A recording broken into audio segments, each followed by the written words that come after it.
Welcome to the Horror Hangout, a podcast where film fans watch the best and worst horror movies of all time and talk about them. Jump scare. My name is Ben Errington, and today I'm joined by a very special guest, Colin G. Cooper, an acclaimed director, editor, occasional producer based in Toronto, Canada. His upcoming short film Bath Bomb, a queer giallo film, has just been funded on Indiegogo. If you listen to the podcast, you'll recognize his voice and face from a recent bonus episode where we discussed the short film in detail. Welcome to the show, Colin. Hello. Hi. Hi there. You're back. You are back. It is just the two of us today. No Andy, usual co-host. He's been struck down by the flu, or possibly a giallo killer of some gloves, some gloved hands. Yep. Came into his house and razor bladed his throat and ripped a hole in his t-shirt. He randomly decided to change from one white t-shirt to another one right when the killer was up. Mid-killing scene, and kind of like did it, but held it right up like that. Ooh, this is nice. Yeah. So we are going to be talking giallo. So when Colin kindly joined us for a bonus episode recently to talk about Bath Bomb, we did talk about his love of giallo, and in particular this movie Tenebrae, directed by Dario Argento. So great to have a giallo expert on, and we've mentioned before that giallo is a subgenre that we haven't covered all that much on this podcast, near 300 episodes of podcasts. In fact, on our first correspondence with you, I think you were keen to point out, weren't you, that we'd covered. Yeah, I think it was an attack, if anything. Yeah. It was a straight up attack. Because I think you said that we'd covered Suspiria, which isn't necessarily considered a giallo. It's weird though, because I think the horror community as a whole might, if you didn't know so much about it, they might kind of push that into the giallo subgenre. In terms of purists or like the academic community, it's not. It has the same visual language that Argento brought from giallo, and probably one of the reasons that it was so unique as a supernatural horror and became his most well-known film is because it had those elements, which would have been completely new to people not familiar with giallo. But it's not, it's not a murder mystery, and there's many other elements lacking from it that would have made it a giallo. Slashers are more like the giallo children that we all know.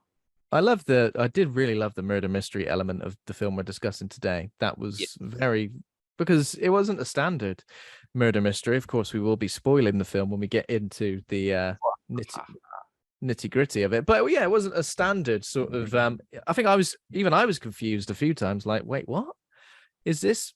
What's going on? And then it revealed itself, and I understood.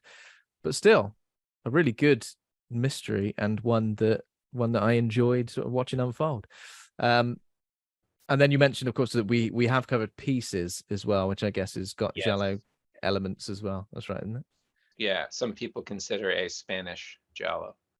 I mean, it's a giallo that is into the more like slasher territory, mostly because of the time that it was made. But again, people who are like purists, for some reason, which I actually don't agree with, don't consider anything made by non-Italians giallo, which I think is silly. I see. Well, yeah. Half Italian. Are you half Italian? This is not pure giallo. Please don't talk to me. How rude.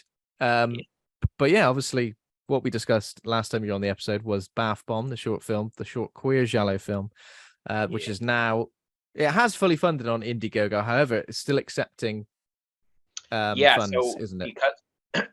Because we met our goal, we're now into the in-demand thing on Indiegogo. So we can keep it open indefinitely. And so we're going to raise additional funds because it's going to be expensive. And we went into the campaign with like the 25,000 US dollars was what we needed to make it, but we can make it on a higher level if we have additional funds.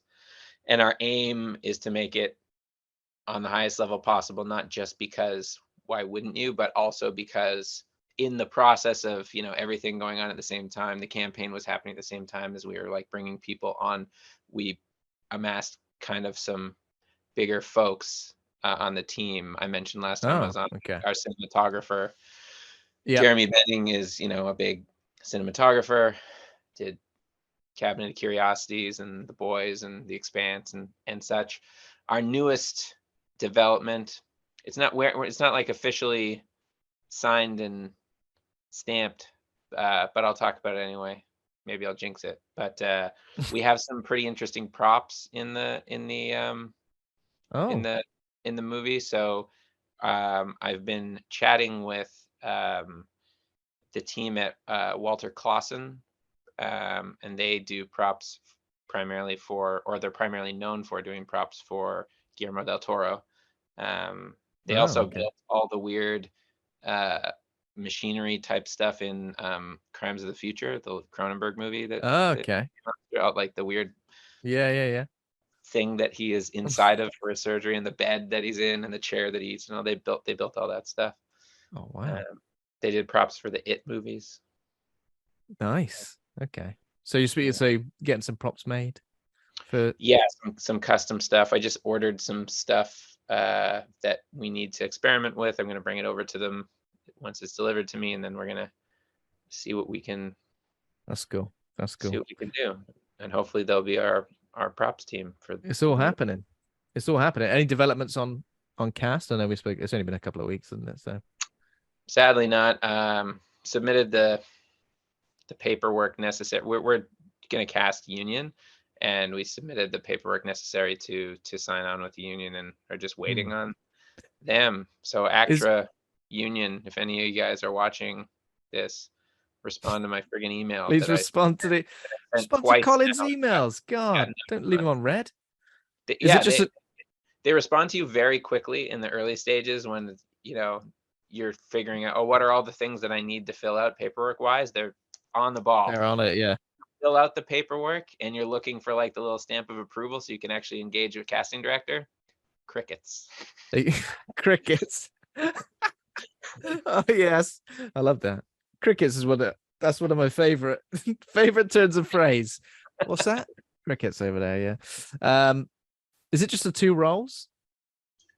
Indeed, it is. Yeah. It is. Yeah. Okay. So small cast as well. Interesting. Looking forward to it. And excited that it's all coming together. I guess, like, for details about that, and I guess of all the inspiration behind the film, please go and check out the bonus episode. I'll put the link to that in the show notes. But yeah, it is a short film, a queer giallo film. And yeah, as you can hear, just the two characters as well. So a very, what did you say? Peeps. Two peeps. Peeps. Just them two peeps, isn't it? Now I've said I like crickets. I dislike peeps as a turn of phrase just as much. That's why I use it. How you doing, peeps? Oh, you've done it ironically. I see what you've done there. I see what you've done there. Crickets. So yeah, so check out everything about the film there. I guess what I would say is, how is Tenebrae specifically influenced you as a director, and in terms of what you're going to apply to Bath Bomb, would you say, giving it a rewatch again for this podcast? I mean, Tenebrae was one of the I think I mentioned in the previous podcast that when I first started watching giallo, it was kind of almost like looking over my shoulder in the theater, being like, does nobody else recognize how queer these movies are, like all of them? And this one was definitely one of those. This one's a little bit more obvious, right? Because there's openly queer characters where it's not hidden and there's no subtext, like the queer couple, one of whom's a lesbian, the other one's bisexual, and the fight that goes on there, and the talk about homosexual characters in the interview with Bertie, the TV host character, being the first of the two killers, and And Argento specifically, not just in this film, but in most of his giallo films, he likes to subvert gender expectations. Mhm. And yeah, so that just contributed to my overall fascination with the genre as having so many queer elements, especially given the time that most of them were made. This is a later one, Tenebrae, but most were made in the late 60s and the first half of the 70s. Yeah. Bizarre that they almost all have multiple queer characters that are integral to the plot. And there was so much queerness going on, but it all seemed to be made by straight people. So that was part of my initial fascination that made me want to What do lesbian couples do? Well, they definitely argue, and there should be one of them pretty much naked at all times on the stairs. And that is one of my favorite characters in all of giallo, Marion, yeah, because there are no scenes where her left nipple isn't visible. that's true. Her left Even when nipple you're at in a the bar, breast. Yeah. first time that you meet her, it's just out. So I noticed the Nobody nipple was sees out. her. Then the nipple was completely gone. But then when she Yeah, turned to walk away, it came out. So it's yeah. almost like the left nipple is as big a And when character. she's standing at the top of the stairs in the towel, it's the same breast. It's Yeah. so. And And then later when she turns off the record, same breast. It's just like she can't. she's inexplicably soaking wet as well. Yeah, Because she's drying herself with a sheet. That's what she's doing. That's the reason why she's soaking wet. You need to get yourself a nice towel that soak yeah, up the moisture much better. I like the fact she's listening to the soundtrack to Tenebrae as well. yeah. And we are going to get into this, but I know there's a bit of an argument about her potentially like sleeping with somebody before the argument happened. But then the coroner guy like says that she had like slept with Yeah. somebody, right? Well, yeah, she had. That's why in the argument she tells Tilda that he was better in bed than she was. I thought she was on the wind up. I thought she No, was just being mean. no, But it's true. Oh, yeah, bloody hell. Well, maybe I respect it. Maybe I respect this character even more so then.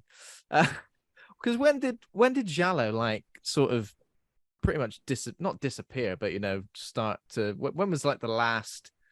I know Well, there have been giallo movies, but a lot of people considered Deep Red kind of like the high point of giallo, and yeah. then also kind of the last word on it. And after that, it kind of lost popularity to other subgenres. But Because there is an actual movie by Dario Argento called Giallo, called, isn't there? yeah, From 2009 with yeah, it's not a good movie, but oh, okay. no offense to Dario Argento, he's a legend, but he kind of after there's debate over what his last great movie was. A lot of people say it was Tenebrae, but in 1982, two of the biggest names, arguably the two biggest names in giallo, both made one after having not made one for a while. Argento, he made Tenebrae, and then Lucio Fulci made the New York Ripper. And a lot of people consider, giallo had already kind of died off, and then both of those coming out the same year was like that was the ending. That was the death. They were both good movies, but it was like it was almost like they were so good that they showed how shitty the other one, everybody else's, had become since 1975, and they're like, yeah, it's over. This is the end of giallo. But then Argento kept making them, and he made some other good ones. Like I think Opera is a very good movie, which is so that's 1987, isn't it? yeah, and that's like super gothed out giallo. I love that, and it has the best death in all of giallo, in my opinion. But and it's a gun death. It's like one of the only gun deaths in the entire genre. Interesting. Have you seen it? I don't know. Is the death? Is it a woman's like climbing some stairs and gets shot and falls? No. What am I thinking of? Something else. I'm not sure. Okay. I mean, you can tell us the death. It's Dario Nicolodi again, who was Dario Argento's longtime romantic partner in real life. They had Asia Argento as their daughter. Her character looks through a peephole, and we know that the killer's outside. Yes, and he puts a gun right up to the peephole, and it's slow motion, blows out the back of her head. It's so just gratuitously gratuitous. I've definitely seen that moment. Yeah, that's great. Wow. That's my favorite giallo kill of all time. So things like Inferno and Phenomena, they're not considered giallo. No, they're not. No, so Well, what happened was after Deep Red, he did Suspiria, which is still his most popular film. But yeah, it introduced supernatural elements and leaned hard into the horror aspect of it. Because like giallo there are some giallo that aren't even really horror, because giallo is like murder mystery, horror, erotic thriller, and it's different Venn amounts of diagram. sometimes it's fully, erotic thriller. It always has some elements of all three, but it usually leans pretty far towards one and then just has elements of the others. And then after Bird with the Crystal Plumage, Argento's first film in 1970, I think, that started like the boom of giallo, and then they really like focused on the combo of murder mystery and erotic thriller, and the horror aspect got like more and more attached to it over time, because horror was becoming more popular. And Deep Red obviously has pretty heavy horror elements to it, and then he just went fully into horror. But they're not Suspiria and Inferno aren't giallo despite the visual language being there, because the narrative elements are missing. They're not murder mysteries. You don't have like this outsider character doing like an amateur investigation of a spree of murders whilst the police do their own investigation that fails because they're inept. That's pretty key parts of giallo. And there's not the slasher element to it, which is, giallo birthed that whole thing, slasher. And then Inferno kind of was a failure, even though I like that movie quite a lot. So he went back to giallo, probably being pressured to do so because that's what he was known for. Yeah, with Tenebre. And then because Phenomena's got serial killer elements, if I remember correctly. So Phenomena is a giallo, and that's one of the ones that people really fight about, because it's also supernatural, because she can see see through the eyes of insects and control bugs. There's even people who argue about Deep Red because it has a psychic in it, but it depends where you sit on psychics, because if you listen to the professor explaining her psychic power, she's not like psychic in terms of being able to predict the future.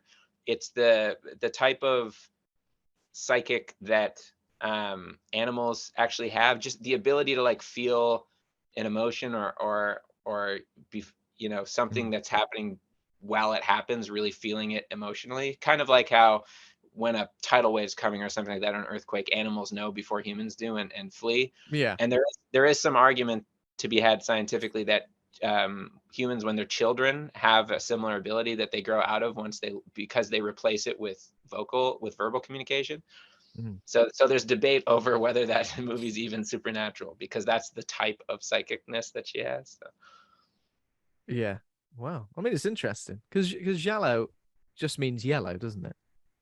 Yeah, which is a reference to this company Mondadori used to make their version of like Pulp Fiction novels. They're like detective novels that were printed on yellow covers. Oh, wow. That's where it comes from, because that's where the murder mystery element of them comes from.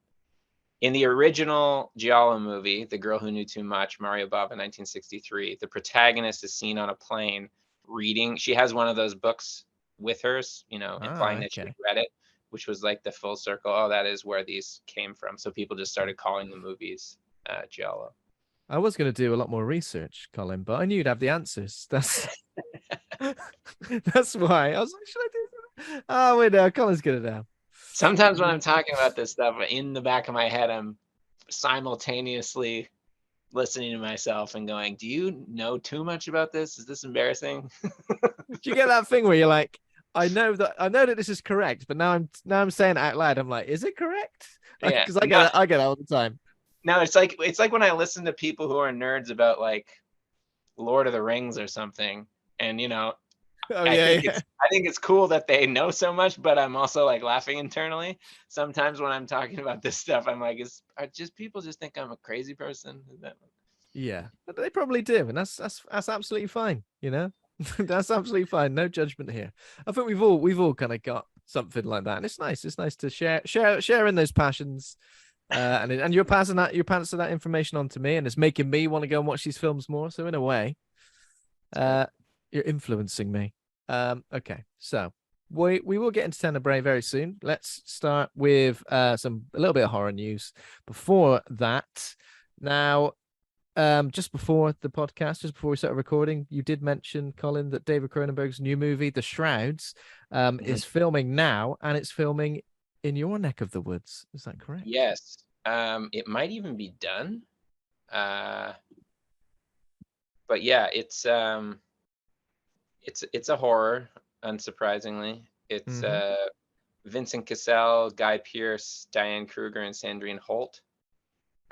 Vincent Cassell's character is like a tech guy, I think, and I don't remember. I think he's a widower, and he builds like a technology that's built into sort of like a burial shroud where you can wear it and reconnect with dead relatives. I don't know if you're like there with them or what. The little bits that I've read don't have a ton of information, but yeah, so it sounds like it's a bit of a maybe not body horror, which would be Well, there's another line here which says the controversial cemetery allows clients to watch their specific departed loved one decompose in real time. Yeah, that's right. That's the other. I mean, I've never wanted anything less. I don't think. How do you think? Every time I'm at a funeral, I'm like, you know what? I would like to watch this person decompose in real time. Why can't we do that? Yeah, I'll come back in 6 months to see what's going down. Oh God, Jesus, this is horrific. I regret this like $100 a month service that I've signed up for. God, but yeah, that is interesting. You also mentioned that David Cronenberg's daughter, obviously we know David Cronenberg's son is making some great films, but his daughter as well is making the jump. Yeah, Caitlin. I think this is shot already. I get little pieces of info sporadically from local people in the industry, and I don't remember everybody that's in it, but I know Emily Hampshire. She plays in not horror at all, but Schitt's Creek. You know, she's like the front desk. Okay. Person from Schitt's, and Jay Baruchel, like Canadian guy who's been in. He's friends with Seth Rogen and was in a lot of the guy from like This Is the End and everything like that, and yeah, loads of stuff. We know this guy. Cool. And it is horror as well, yeah. So she's going I think it's like a contained thing. I don't know if the whole film takes place over a dinner, but it's like there's been some sort of apocalyptic type situation, and 20% of humanity is dead or thereabouts, and it's like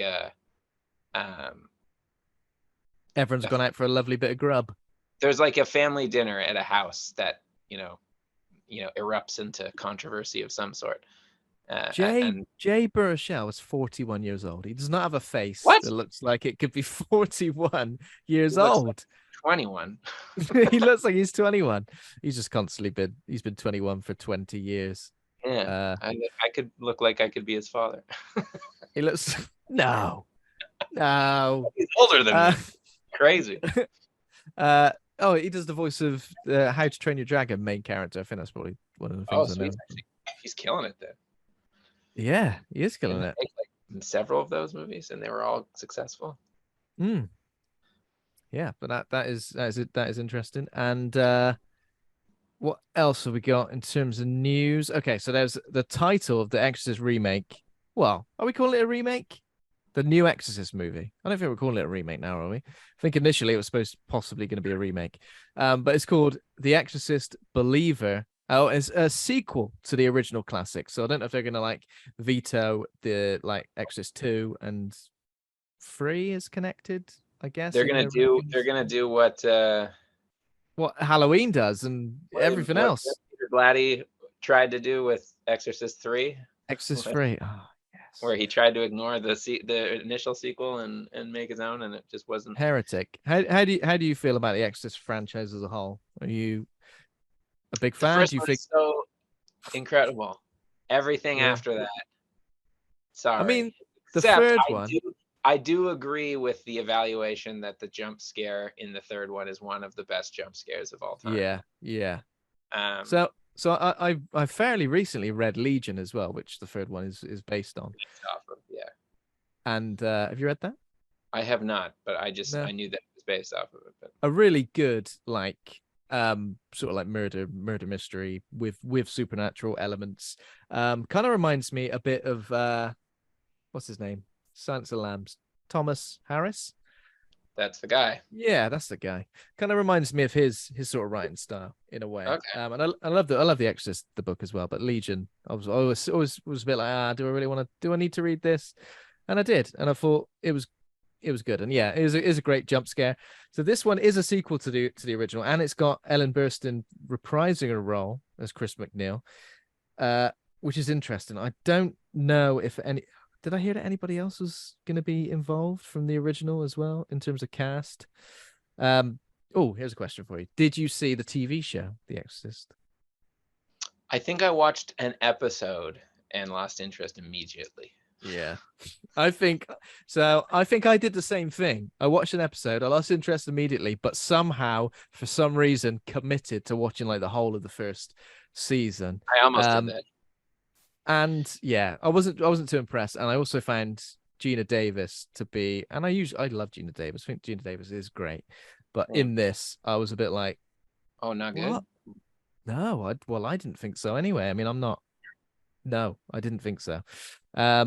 And there is a bit of a reveal in that. Let's not go into that. Let's not go there.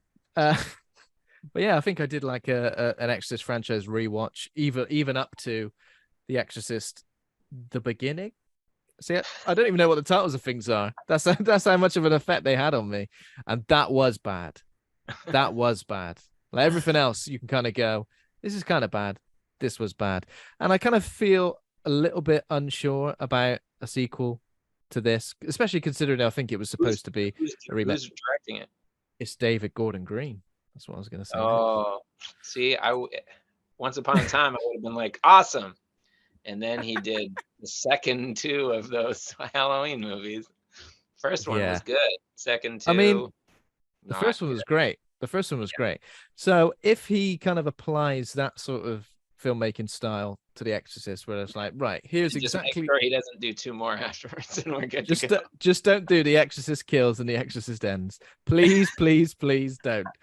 I've turned up with an iron to murder Michael Myers, not Mike Myers, and to murder Michael Myers, and he's got it better than me. How's that happened? God. Oh my God. So I don't want to get your opinion on every single movie that's ever released. However, Halloween Ends, how did you feel about the sort of focus being on a new character who didn't awful? Yeah, just pick a better character if you're gonna do that. You know. Yeah. One minute he's getting beaten up by these like Gen X bullies. The next minute he's beating up Michael Myers. Yeah. Sorry? Excuse me? Give me some consistency. And also, sorry, spoilers for Halloween Ends. This doesn't make sense. If I can't have her, then no one can. Kill myself. That doesn't make sense. That makes no sense. If I can't have her, no one can, and then you kill yourself? Yeah. Excuse me, but now you're out of the picture. Now anyone can have her.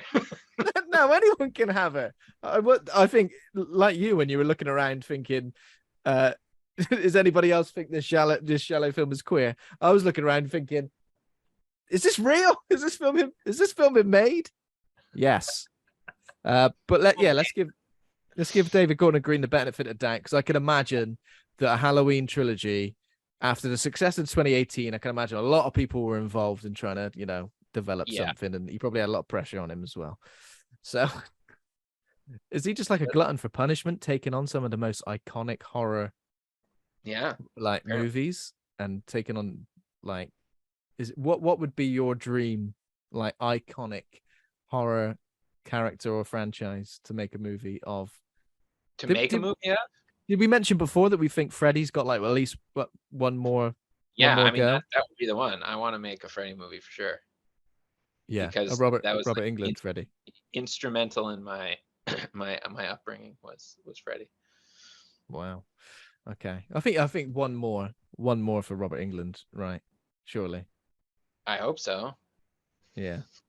Because I think recently I saw that the remake with Jackie Earle Haley like recently turned like, was it 10 or 15 years old? I think it might have been 10. Jesus Christ. I know. Do you know what? I would like to revisit that because I never have. Set Friday the 13th remake as well. Never ever revisited that. I would actually, yeah, I would revisit it also because doesn't Rooney Mara star in it? And she was no one at the time, but then she became Yeah. I think Rooney she Mara. does. I think she's like the main. She's incredible. So I have to Yeah. see it now because It's the same with like but the Texas Chainsaw Massacre remake when you remember the Jessica Biel, isn't it?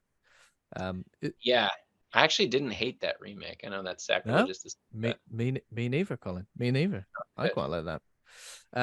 Was she I in don't that one or was she? like her. I don't even normally like Jessica Biel, but I think the problem with Jessica Biel is that she just needs to do more dark movies because she's very good in them. And well, not just movies. I thought she was excellent in the first season of the hell where she stabs the person to death, and then the rest of the Oh, season is trying to figure out why she stabbed the person to death. It's like she was triggered by the song "The Sinner." oh, oh, The Sinner. Oh yeah.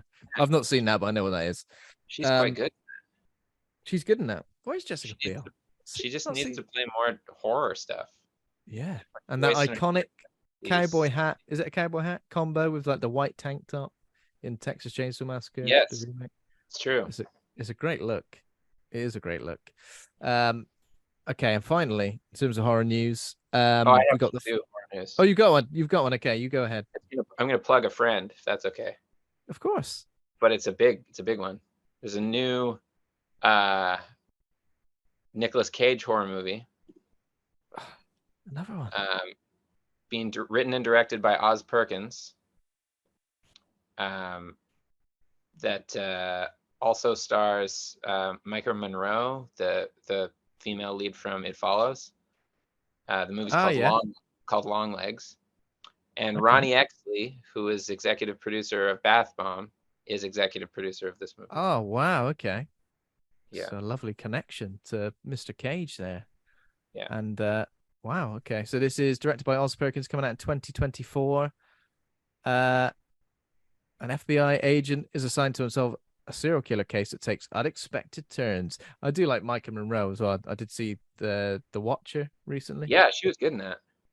I Yeah. also don't understand why she wasn't in a bunch more stuff after It Follows, because that was Yeah, good. it seemed like she was in a few more things, but none of them seemed to gain as much traction as It Follows did. And anytime I that. see her in something, I'm like, she's good. Why is she not in more stuff? Yeah, it's a weird one, isn't it? Yeah. I think we had this conversation about the lead in Evil Dead, the 2013 Evil Dead, because she was in Don't Breathe after that. What am I thinking of? What's her name? Sorry, I've forgotten.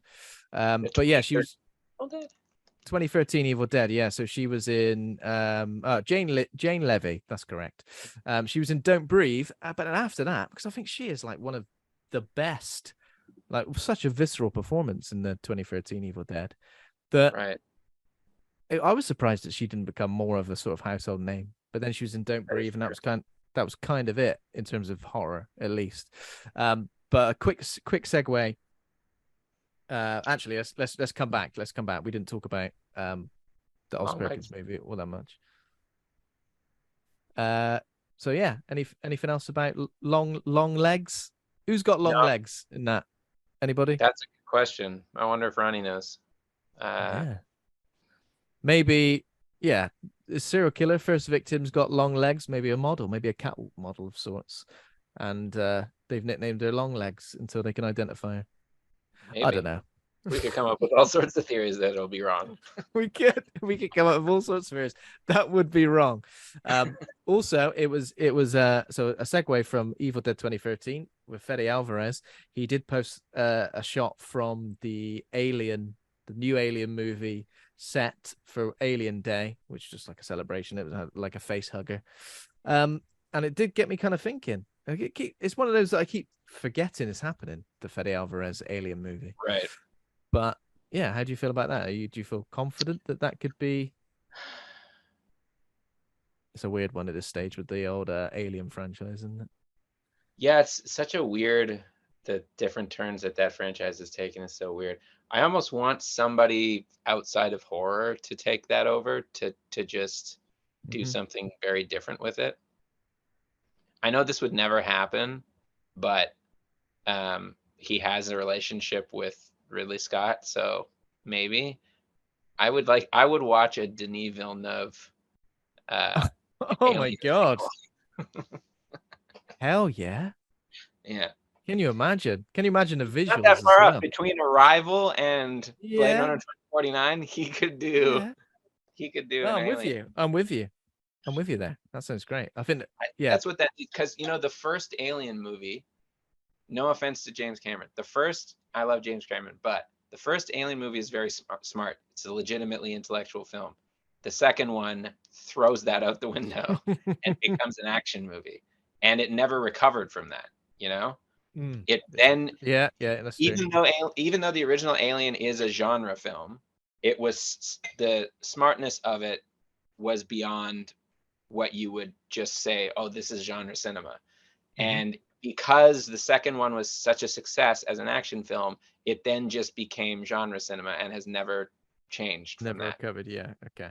So And it's James Cameron's fault. No, it's like everything. It's money's fault. But Yeah, but it's just it's that, but it's also like the obsession with complicating the origins and the mythology and all of that stuff, which isn't particularly. I mean, I don't particularly find it all that interesting, or I don't feel like it affects my relationship with the films because I'm just like, well, I'd rather just. It was scary enough not knowing where it came from, you know. Yeah. It's When frustrating. when they started crossing over Alien with Predator, that's when you knew that in It's the gone too far. balance between art and commerce, the art part was just gone. It was just commerce at that point. And it's a weird one though because like I love Alien, I love Aliens. I consider both of them like 5-star, 10 out of 10 movies, but for completely different reasons. Yeah, Like no, exactly. watching... Like that's why I said no offense to James Cameron, because I love the second Alien film, Aliens, but yeah, it's just it took it in a completely different direction, and then it just went in that direction. Alien $. Yeah. Exactly. That's what it should have been called. That's exactly. Well, that's pretty much what he did, wasn't it? Apparently, I don't know. Is that true? Is that true? What does it mean when that guy says, "Look into my eye"? Because I still don't understand when that guy goes, "Look into my eye." What does he mean? He just says it and then moves on. No, explain what you mean by that. Is he trying to say we've all just woken up from cryo sleep? Look at the state of my eyes. I need some eye drops. What's he saying? Okay, but still, I'm kind of interested to see, because Fede Alvarez as a filmmaker, it would be interesting to see what his take on it would be, because you wouldn't associate his filmmaking style with like this sci-fi horror scenario. True. Whether they're gonna, so it will be interesting to see what he does. Excuse me. And the last piece of news is that there's a first look at the movie Maxine, the Ty West's third installment in the X trilogy. This one's set in the 80s, and who'd have thought it? It's basically just what's her name? Mia Goth in 80s get up with Halsey. Is that you say her name? Halsey, I think it's Halsey. Halsey. You know, add a bit of a Z to it. Add a bit of a Z to it. Yeah. Halsey. Yeah. How do we feel about that? So you not entirely sold on Halsey's acting chops. Yeah, I mean, having not been a Halsey fan of any measure previous to her most recent album, I did think that was an excellent album. I think that at least the first 5 tracks of that album are in sequence are the best pop music I've heard in a long time. And because outside of film, I work in music for a large festival. I do listen to a shit ton of music of all genres because I need to. And I'm there's pop artists that I'm not afraid to say I love, and but there's not a lot, and there used to be a lot more, and it's just declined over the years. Yeah, definitely. And I think I liked that album, and I really liked, in the same way that I really liked The Weeknd's last two albums, and I think a big part of it is that they're concept albums. Oh, so the Halsey album's a concept album. I was going to ask that, yeah. Well, yeah, and I think that was made possible by the fact that she enlisted Trent Reznor and Atticus Ross to produce it, and also have a hand in writing. They wrote and produced the album with her. So and obviously they know how to make concept albums. Yeah. So I'm sure that was a big part of why it ended up being. I mean, there's a difference between saying something's a concept album and listening to an album and it's legitimately a unified concept. I just think it lost its chapter 2 some of it of the same story. I think it loses some of its cohesiveness halfway through the album, and then kind of regains it at the ending. But the first 5 tracks are really excellent. I've listened to them in sequence many times over. But as I mentioned before we started recording, it accompanied a music film originally that I went and saw in theaters when it came out, and I did not think it was good. And one of the worst or least strong elements of it was there's 2 different moments where she, the scene calls for some real acting from her, and she just didn't seem to have the chops. So this is it called If I Can't Have Love, I Want Power? Yes. So it's not like a feature length thing, is it? Is it kind of like a? I don't remember how long it was. It's at least the length of the album. Okay. It's like music video, kind of like so it's like it goes alongside the music, and then yeah. I like that. I wish she would have really leaned into the Reznor and Ross relationship, though, because she got, it was directed and pulled together by Colin Tilley, who, no offense to Colin Tilley, because he's, one of the biggest music video directors in the world, but I'm not a fan of his style. And it just didn't add anything to the music for me, or vice versa. They seem mismatched. And Trent and Atticus, get David Fincher on the phone. I was just going to say, she could have had like a David. I mean, I'm sure David Fincher wouldn't have done it, but who knows? Wait, but David Fincher did music videos, didn't he? Sure, but hasn't in a very long time. Okay. Yeah, yeah. He's like, no, I'm over it. I'm over it. Yeah, it just felt like it felt more like a commercial than a film or even a music video. I see. Yeah, I mean, it is difficult to convey that, isn't it? But yeah, ended with a logo for a different cologne, and I would have been like, oh, that makes sense. But, yeah. Okay. But yeah, so we don't know what her role in the Maxi movie is, whether she's going to be. I feel like if Ty West cast her, though, she's going to do a good job in the film. Yeah, of course. And I kind of like the sound of it, even though I loved X and I did really enjoy Pearl. I don't know. I'm more interested in this, like kind of being set in the 80s more than I was in necessarily the Pearls in terms of a prequel. I would rather have seen some sort of continuation of that character as well. And I keep forgetting that Mia Goth's 2 different characters in it. Because I keep going, I keep getting to the point where I go, hang on a minute, what is she supposed to be in the 80s? And then I remember it's not the same person. Just happens to look the same, but old. I think I might have been part of the first audience that saw the tease for Maxine at the ending of Pearl, because I saw Pearl at Midnight Madness at TIFF, which was the second time that I'd screened, because I think they premiered at Venice, but it was the first, according to Ty West and Mia Goth did a Q&A afterwards, and according to him, that was the first time that they had played the teaser. Wow, interesting. Interesting to see what direction they're going to go with it, whether it's going to be a horror movie or anything. But I'm assuming you enjoyed X and Pearl as well.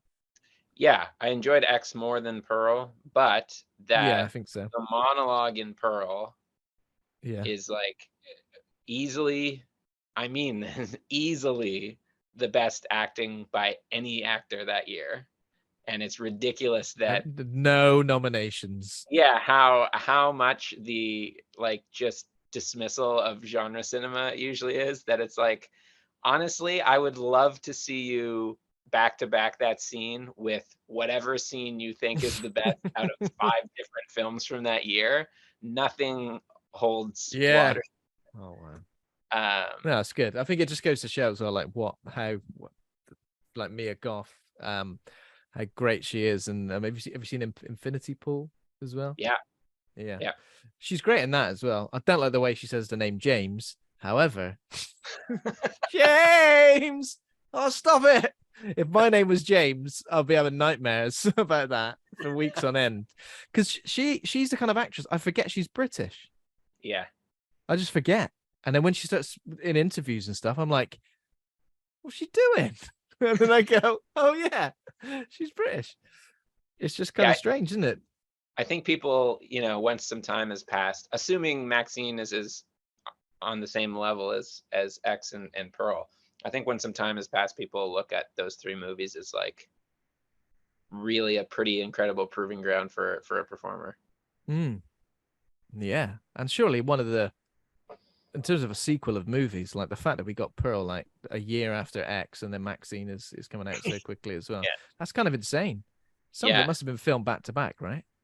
The first 2 were, yeah. The first 2 were, yeah. I thought that was the case. The story that I told during TIFF was that they were in quarantine in New Zealand for X and were working on the backstory for Pearl's character in X, and they had accumulated so much material just generating this backstory that Mia and him, came up with this idea of, we'll pitch it to, I don't know if they pitched it specifically to the production company or to A24, probably to A24, I would guess, as a concept. And then if they like it, we, flesh it out and make a movie. As a pitch, they just went in and said, they just wrote Pearl fucks a scarecrow. And A24 was like, in. I'm in.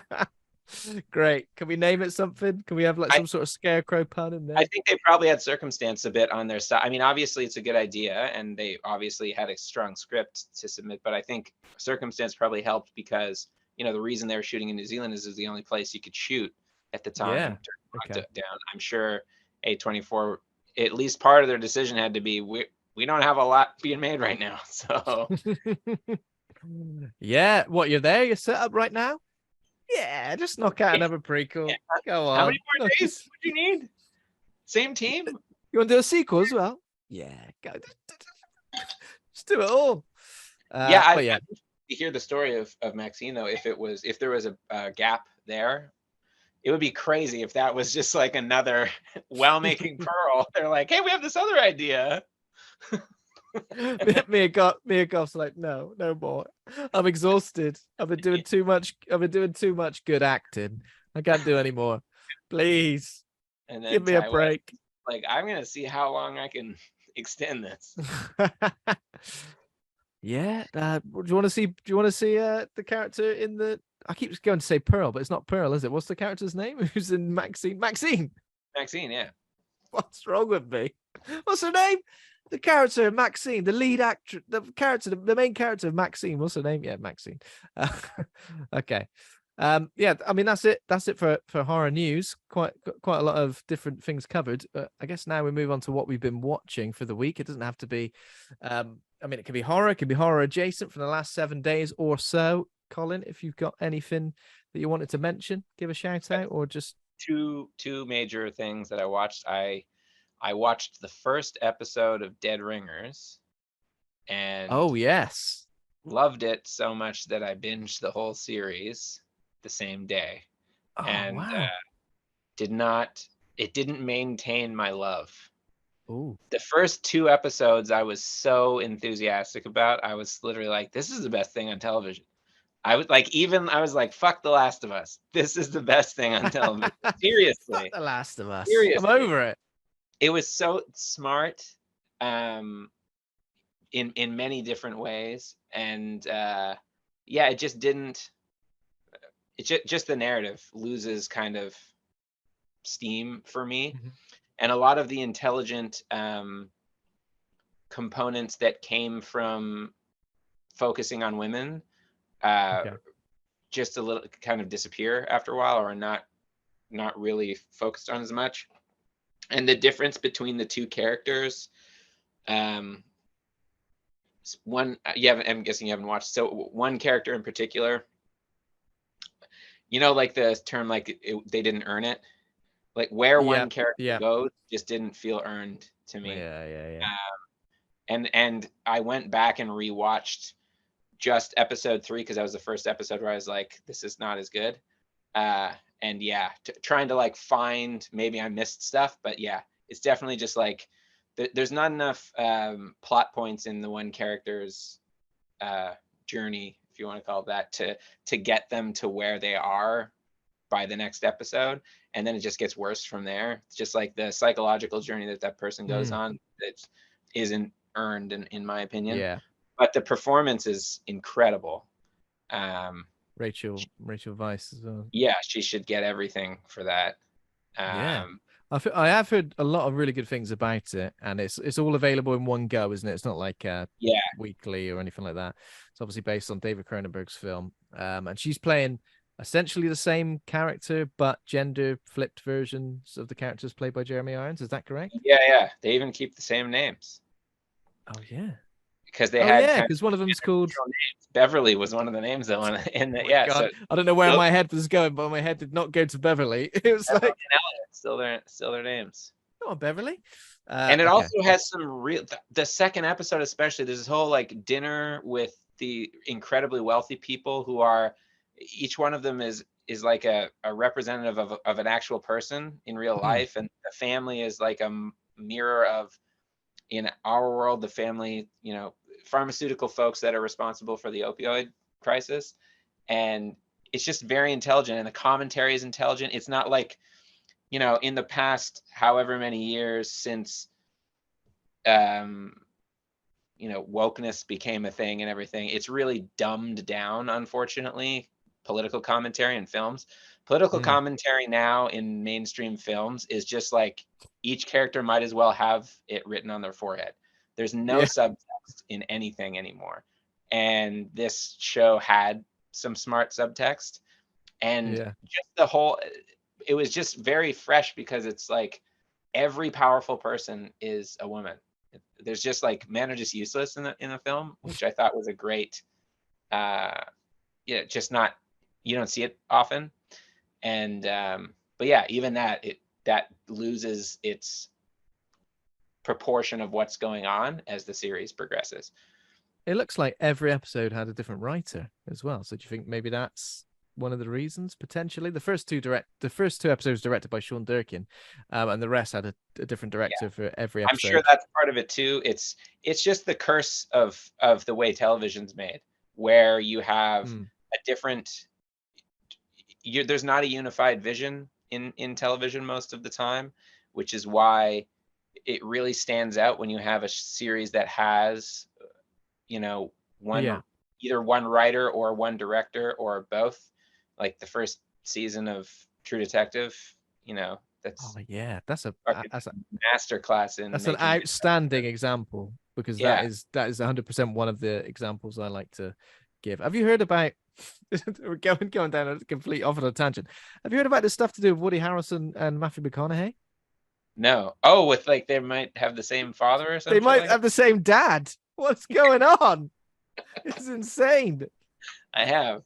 Someone explained that to me the other day. I was like, "What? Is this a TV show?" They're like, "No, it's real life." Oh, but yeah, I think that's a great example. Is that like, True Detective and even though the subsequent series weren't as good. There was something about that. But to be fair, Well, Dead Ringers at 6 I think what episodes. happened with that series too, right, was I forget his first name, Pizzolatto, the creator and writer of True Detective. Nico, is it Nico? Nico Nick, Pizzolatto? is it Nick Nick. Pizzolatto? Might just be Nick, yeah. But he got mad that Fukunaga was getting all the credit for the show being great, and so he was like, "I'm gonna prove that I am True Detective. I am the creative force." The True Detective was me all along. Yeah, so he did the second season with increasing his creative input and did it traditionally, where it's a different director each episode. And we all know what happened to that season. It was shit. And well, the third season's good though. I like the third season. I liked some of the second series. I liked Colin Farrell's character, like threatening a little kid. Okay, yeah. But yeah, I don't know what you mean. And Vince Vaughn, like in any, yeah. I love Vince Vaughn, but just I'm sorry. Yeah. I don't want to say stop doing serious roles, but they haven't worked out so far, in my opinion. You'll get it eventually, Vince. Just carry on. Yeah. No. But yeah, of course, then there's going to be a Jodie Foster. I actually don't know who's involved. Who else is involved in that apart from Jodie Foster? Series 4. Is it officially a Series 4? I know it's really? not. I didn't know that was happening. Yeah, I think it's called True Detective. Someone else. True Detective. Something else. True Detective. This is the most true of all of the True Detective Night Country. Oh, I like that. With Jodie Foster and Callie Reyes, apparently. Because I love it when they throw together any two actors and they say, "Is this a new series of True Detective?" I love that. That's a meme that will never die. I don't know actually. I'd be into that. But yeah, it looks interesting. I think HBO have only shown like but no, there's no seconds. info on whether or not it's unified director across the series. No, not that I can see. I might have to look a bit more into that, but yeah, that would be good. But yeah, because I loved all the True Detective series 1, like all the kind of like almost maybe supernatural stuff that was kind of there, and and just Matthew McConaughey's like monologues and just basically every word that came out of his mouth, right? Yeah. And just it's just a great example of something you can see that the unified vision in it, right? Like the control over everything. That the problem is with shows that want to have a unified look, but there's different directors. It's harder to take risks on like having a 6-minute one shot for instance, which they did in True Detective. So you end up kind of like dumbing down the like prowess of how something is shot so that it's recreatable by director number X brought in to do today's episode. So you can be a little more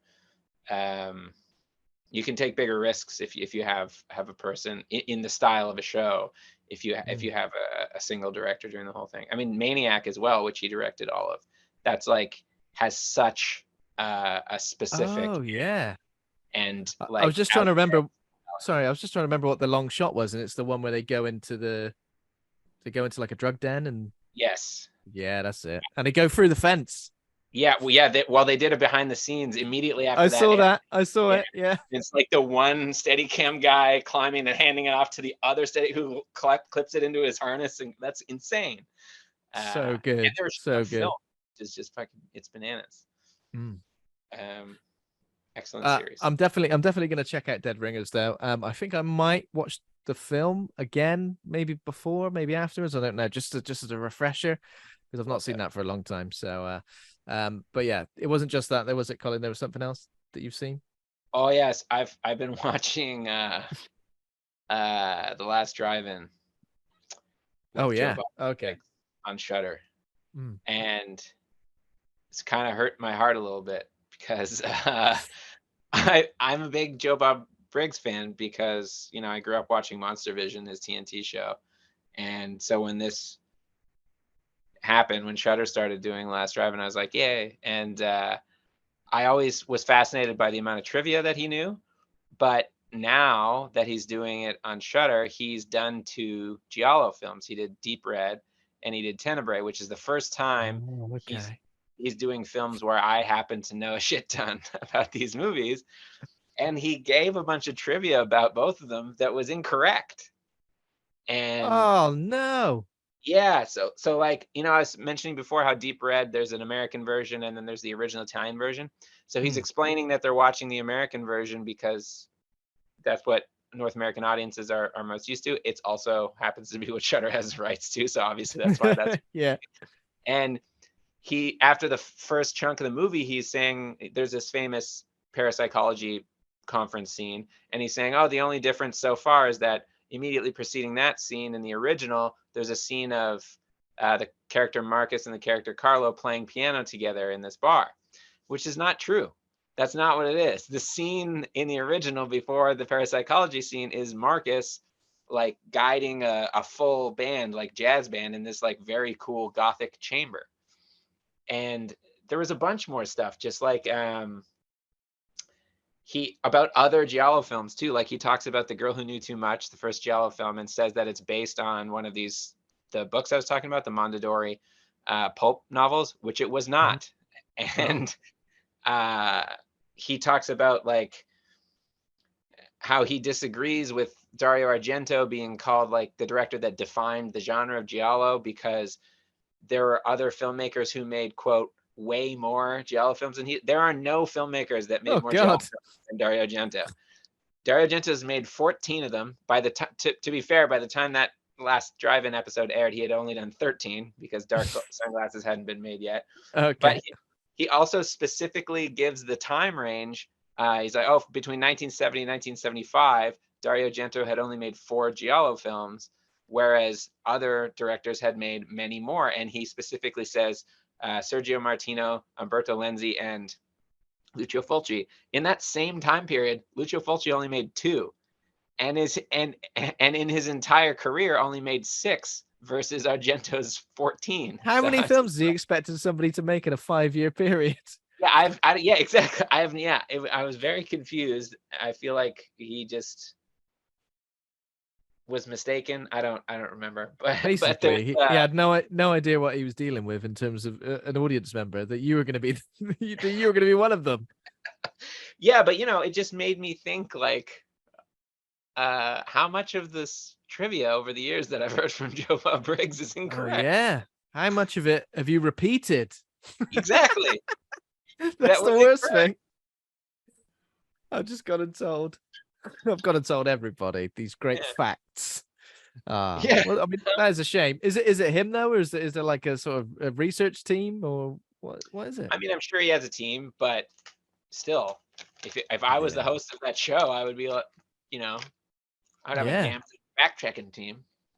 Yeah. Maybe you should get on the fact checking team. Even Darcy the mail girl made a mistake. Oh no, no, don't tell Yeah, me that. Tell me she that tell me that up it's is down. it's a Tell me much that it's a much smaller mistake, but they're talking about the movie Death Walks on High Heels, and she says that it was directed by Lucio Ercoli. The guy's name is Luciano Ercoli. shit, Lucio. Smaller I mistake, but kind of worse in a way. you know, it's like the director of the film. Hey Lucio, come over here. Well, I think you'll Yeah. find my name's Luciano. I hate to think about how many mistakes I've potentially made in on this Me too, to be podcast fair. over 300 episodes. If Joe Bob Briggs saw this, he'll probably go back to starting the episode and find all this was wrong. Listen, Colin G. Cooper thinks he's the giallo. He has no idea. Okay, Yeah. in this 5-year, well, there we go. If we want to start some beef between you and him, why not? I love Joe Bob. He's great. But It still is disappointing, I find it disappointing when when I'm listening to someone who I think is an expert on something, and I'm kind of hanging on their every word, and then they do say something where you go, "What? Come on, that makes no sense." It happens all the time. But yeah, okay. So unfortunately, I've not really seen much this week. It's been one of those weeks where I've not watched anything particularly horror. I did watch A Tale of Two Sisters, the Kim Ji-woon movie, for the first time. I don't know why. because I've owned it for such a long time. But I recently rewatched I Saw the Devil, which is one of my favorites, and then I was going to rewatch some of his other films like The Good, the Bad, the Weird, A Bittersweet Life. I was looking at the films he's directed. He also directed The Last Stand, that movie where Arnold Schwarzenegger's like a sheriff in a small town. Yeah. And I had no idea. So I've seen that film, but I didn't know it was Kim Ji-woon. I think it's one of those things where if I've seen this. big time Korean directors seem to get like a shot at like an American sort of English language movie. I don't know, and I mean it doesn't always work out, but I'm kind of glad it doesn't work out, because we don't want their visions to be nullified in any way. A Tale of Two Sisters is a really, really good like ghost story / haunted house story, and I don't think that's a spoiler at all, because there are or maybe aren't supernatural elements that sort of unfold. It's got some really good central performances by the titular two sisters. And the reason I went to watch this was because one of the scares appeared on the top 101 scariest moments on Shudder, and it is a scary moment. And there's a follow-up scene as well, which got me just as good. And it's a great film to kind of like unravel as you're sort of watching it. I think it's this. I think it might be that. It kind of gives me the vibes of like The Others in a way, where you're kind of like, okay, I understand this is a supernatural story, but there's something else afoot. There's something else. Something isn't quite right. Somebody's keeping a secret, something like that. And it does look great as well. So I definitely recommend it. I know it's a very popular movie in some circles, but you say you've never seen it, Colin? I was just looking at the poster. I can't remember if I've seen it or not. But have you seen I Saw the Devil? Yes. You've seen that one, yeah. So obviously it's a completely different vibe to that, because that's more of like a sort of crime thriller, isn't it? Cat and mouse scenario. I think some people do call I Saw the Devil a horror movie in some circles, but I don't know. Tale of Two Sisters is definitely a horror movie, and yeah, highly recommend it. It's possible that I saw this during when I was in film school. Unfortunately, there's like a lot of movies that I know are really excellent that I saw in film school that I can't remember because we watched so many. Oh yeah, okay. I remember going back and rewatching. I think it was like The Piano Teacher, the Michael Haneke movie, and it's like one of the best movies in the history of movies. And and I had zero recollection of it. Even rewatching, I was like, yeah. But I was like, there's no way I've seen this. But then I had a physical copy of a paper I had written on it. Oh my God. The fuck? Yeah. I wrote a book about this, apparently. Yeah, that's how much they overworked us in film school. Yeah. You're knocking out papers every you didn't make 5 films in this 5-year period? Yeah, exactly. Pathetic. Are you not familiar with that film, the Piano Teacher? No, I don't think I am. Michael Haneke, the director? I know Michael Haneke is, yeah. Yeah. Why don't I know that film then? It's a real humdinger. You should check it out. Yeah. Yeah, because he made Funny Games. That's right, isn't it? Correct, as well as the American remake of his own movie, Funny Games. American remake of his own movie, Funny Games, and I did see it in the wrong order, unfortunately. Oh no. Yeah, I know, but I hadn't heard of it until the American remake, and it was like, oh, this is a remake, and I went, it's just the same. There's nothing any different. I do like Michael Pitt though. I think out of everything, Michael Pitt is a great actor. Yeah, it was just really weird because he had made this comment that the reason he did the remake is because he felt that the inspiration for the story was like American wealth culture, so he wanted to make an American version. But then he hired a Brit and an Aussie to fucking star in it, Oh yeah, of course. It made no sense. I was like, what? Maybe he was. Yeah, that makes sense. And I'm pretty sure I've seen Amour. That sort of. Oh yeah, that's one of the most crushing. Incredibly crushing. Crushing. I had a day where I had planned to and wisely decided not to. I wanted to do the just like I was gonna do a trilogy, like a 3 movies back to back of just like Life is Awful trilogy, which was I was gonna do Amour, The Father, and is it Vortex? The Gaspar Noé. Oh, Enter the Void? No, no, no. Oh, Vortex. Oh, okay, I've got you. It actually stars not Dario Irreversible. No, I'll get confused. I know what film you mean now, yeah. Yeah, so just 3 movies about being old and dying and how awful it is. Being old and dying. To be fair, when you said Gaspar Noé, it could have been anything that would have been. It's not about being old and dying necessarily, but just about there is no hope. Yeah, that life is awful. Yeah.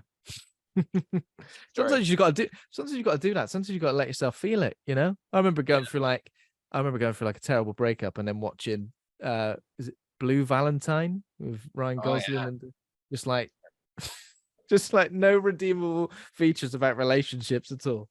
Like you watch Eternal Sunshine of the Spotless Mind and you're a bit like, oh yeah. And then Blue Valentine and then okay. Well, I mean, that is pretty much all I've seen. I guess we got to do the film of the week.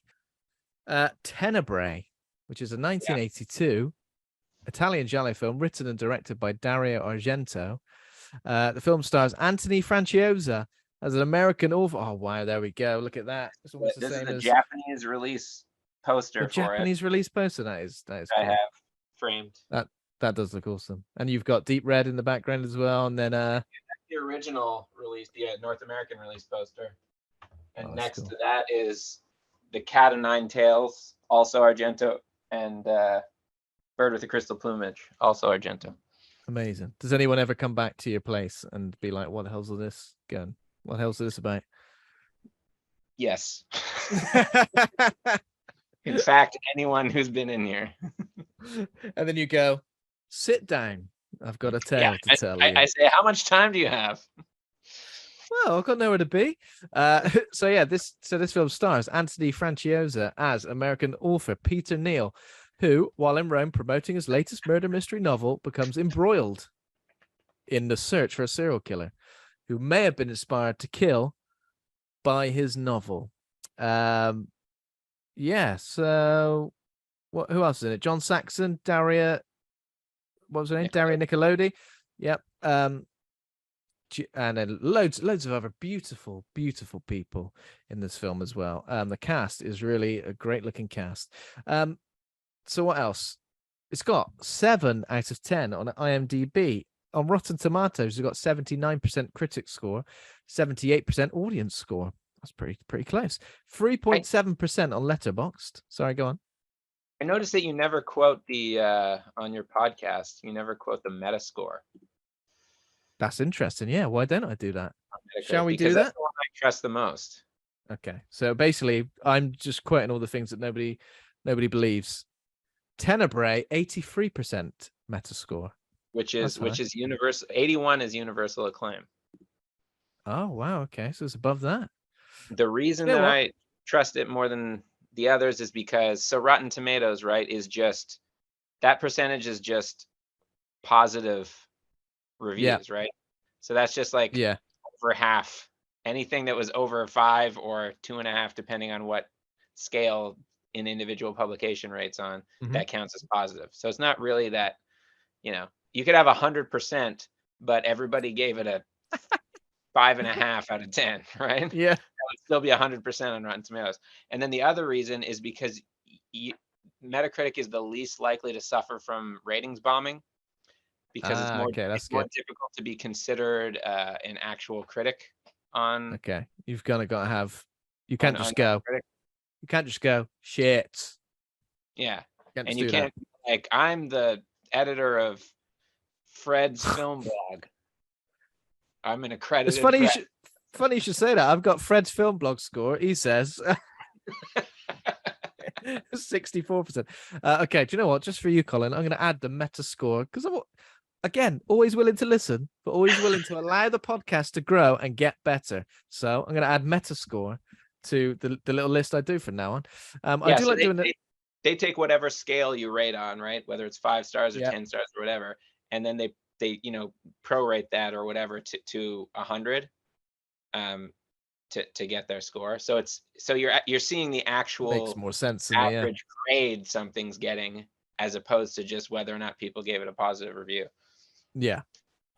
I'm gonna add that now, then, Colin. You've committed to it. I've committed to it now. Oh, there'll be no going back. I won't be able to go back. I'm obsessive. So it's got 3.7 out of 5 on Letterboxd. I've got some choice reviews, and I always do Letterboxd because it's my favorite place to get reviews.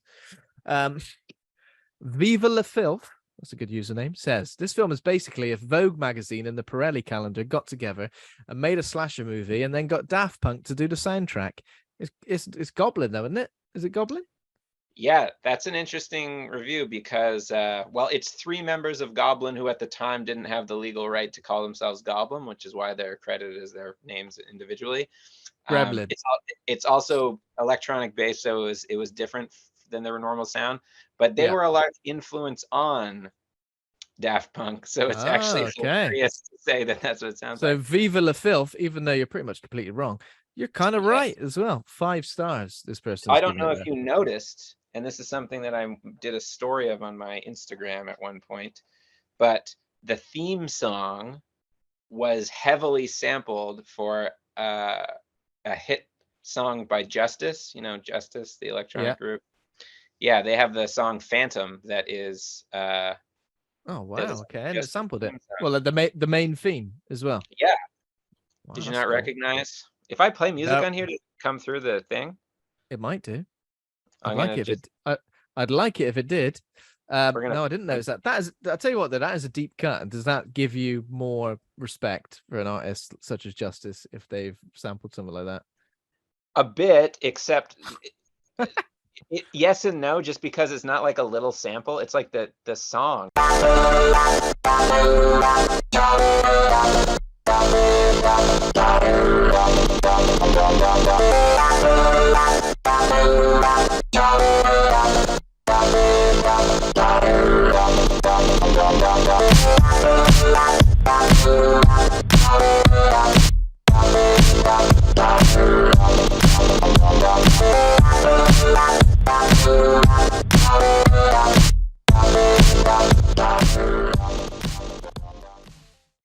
And then Mark Krikov says Argento's direction is bold and imaginative. The technical prowess is tight. The score is to die for, and the kills are gnarly as hell. I'm in heaven. 5 stars. Viva la Filth gave it 5 stars as well. Oh, nice. This is an interesting review because, again, you might be better placed to tell me if this is true or not. An Anomaly, it's a good name. A parody of Argento, written by Argento's critics as written by Argento. That gonna make sense? Wasn't it supposed? Not literally. It's a meta horror. It's like long before Scream meta horror. The point of it is that the Peter Neal character is supposed to be like an avatar for Argento, and he uses the character to address real life criticisms of his work. Because when he has that first meeting with Tilda, who they establish that they know each other, but then when they do the press conference, she accuses him of being a misogynist, and she kicks right off at him. I just for that. And then he defends himself, and that was him voicing his legitimate defense of himself through that character, which is just the age-old argument of just like if you write a misogynist character, that doesn't make you a misogynist, and just like if you write a racist character, it doesn't make you racist. What's more important is that character celebrated, or is that character, punished for? And there's an argument to be made that in most cases, misogynist characters in Argento's work are punished for that. So, because he defends himself against that character, but he also defends himself against the talk show host as well. Not defends himself, but kind of like explains his work a bit better to someone who they might be a big fan, but they seem to have like misunderstood. Yeah, so that's the other half of it, is that Argento had also found that people who were fans of his work and his defenders were kind of problematic and like had taken the wrong things away from it. Yeah. That guy essentially becomes a killer because of the book, because he's like, oh, this person is punishing people for their corruption, which is what he ends up doing.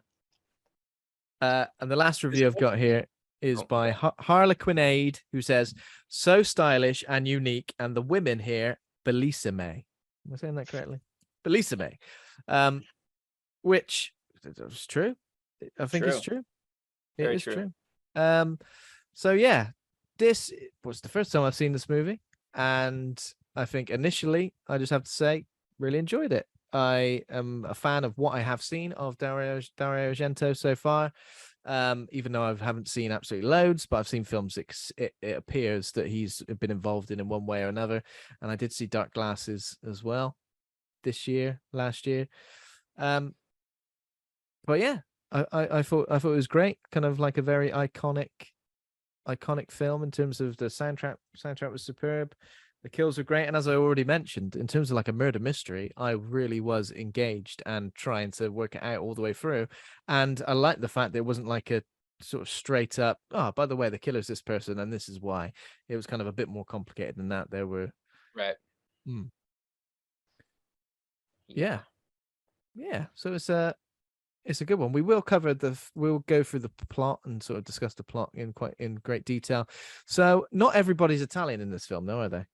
So no, that's a common Argento thing, which tracks back to the first giallo.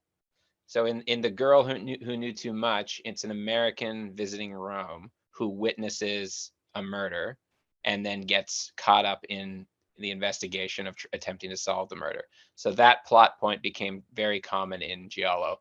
And The Bird with the Crystal Plumage, which is Argento's first giallo, same thing happens. It's very similar to Tenebre. It's a writer visiting Rome, an American writer who witnesses a murder and then gets caught up in investigating it. Same thing happens in Deep Red, except he's British. So yeah, it's an American who, except in this case, it's not the accidentally witnessing a murder and becoming involved in the investigation. He, is targeted by the killer. Yeah. Because I find it quite interesting to try and work out. I was like, is that person Italian? Is that person? I kind of enjoyed that sense of it.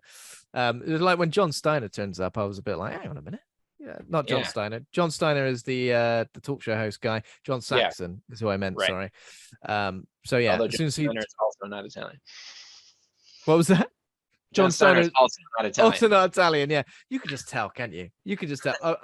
Without looking, John Steiner, is he English? Yeah. Just tell. You just tell. It didn't even look American to me. But yeah, obviously, A Nightmare on Elm Street, John Saxon. But yeah, John Saxon also in the first giallo, The Girl Who Knew Too Much. Oh wow, okay, so that's kind of like his thing then, something he'd sort of become popular with. Well, just checking everything else he was in as well. I mean, horror royalty here. He's in Black Christmas, obviously a couple of giallo films as well. Yeah, he's one of the probably most prolific character actors. Great character actor. He was my number one. I thought he was the killer in this for a long time. Yeah. I don't know what it was. I was a bit like, it felt too obvious to be one person or another. I only noticed the killer was who it was, and I will explain the moment I realized. And it probably isn't the most obvious moment, but we'll get to that when the penny dropped for me.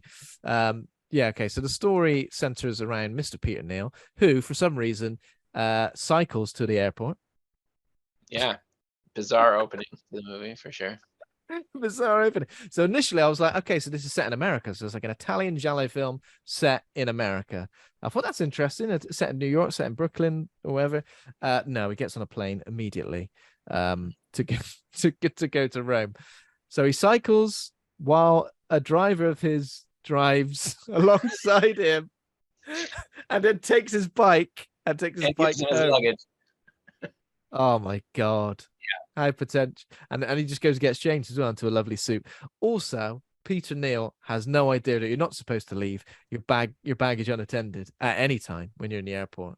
Yeah, I think maybe that was pre that announcement coming over the PA system every 5 minutes at Nurse. Oh no! What? What in 1982? Oh, sure you know. I'll just leave it anywhere. I'll just leave it here. Why not? So yeah, in terms of so we've kind of gone through the cast, haven't we, and everything like that. So I guess we're just gonna go through the storyline. So he's going to Rome. He's like on a press tour essentially. Correct. Yeah. His book. He's accompanied by his literary agent Bulmer, who's played by John Saxon, his assistant Anne. And in the game of who's Italian and who's not Italian, I didn't have Anne down as Italian. Oh, that's because she's being dubbed by an American. Easily confused I am, you see. Hang on a minute.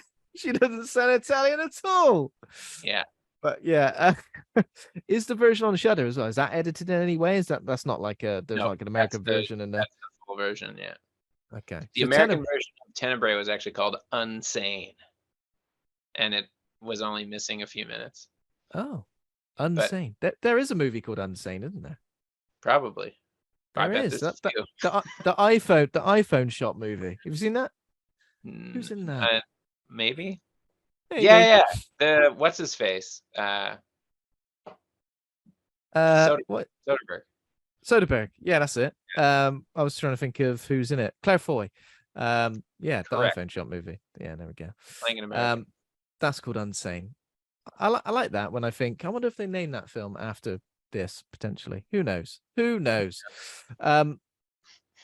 So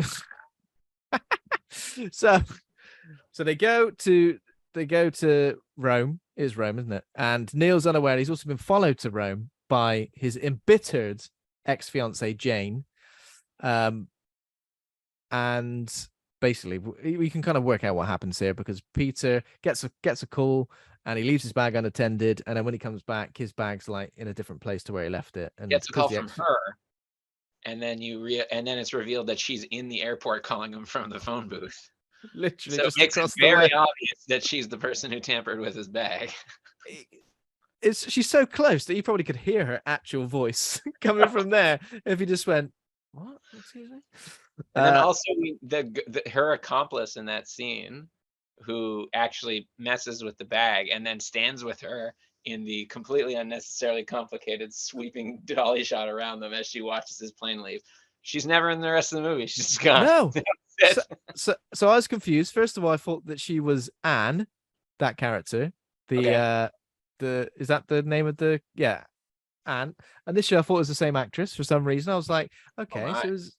Yeah. You don't know Dario Argento by sight? As I've already mentioned, as a beginner, as a noob when it comes to giallo, unfortunately not, Colin. I'm sorry to disappoint you. Only in giallo though. She was in a lot of stuff. What else was she in? She's friggin' Dario Argento. I'm sorry. She was in Shock, Mario Bava's last movie before he died. Okay. Oh, she was in. Well, obviously she was in loads of Dario Argento things. Yes. Well, wasn't she? I was about to say she was in Sinbad and the Seven Seas, but she's just a narrator. I wouldn't have recognized her. That's why I'm not presenting my show on Shudder talking about Tenebrae, giving you the wrong, because I know nothing. I'm an imbecile when it comes to this. As I said, you're teaching me. So yeah, and then we get like a lovely shoplifting scene, which I enjoyed. I enjoy shoplifting scenes. Now you're not supposed to apprehend a shoplifter. You're pretty much just supposed to go, all right, see you later. Maybe call security. He takes her into his office, and how am I going to get out of this? It was strange because I was like, I've definitely seen this particular scenario, but definitely not in this kind of movie. Oh, what was she? Oh yeah, so she was stealing a copy of Tenebrae. Yes, book. Yeah. How often have you been so desperate to get your hands on some literature that you're willing to 5-finger discount it? Well, I think she's obviously got a pathological streak, because when he mentions that she's been convicted 12 times of shoplifting. that's you don't get caught 12 times because you're shoplifting out of necessity. I feel like you get better at it. I feel like you just that too. The days before CCTV, I think you just be a lot. I liked her style there because she had 2 copies of it. and then she snuck one into her bag, but she had the other one out. Like, I'm not stealing it. Here it is. Although the fact that she very quickly offers sex in exchange for not being busted, maybe that's why she gets caught most of the time. Maybe it's actually just her favorite way to initiate sex. To pick up middle-aged men in Store managers. stores. Yeah. Also, she could have given any address.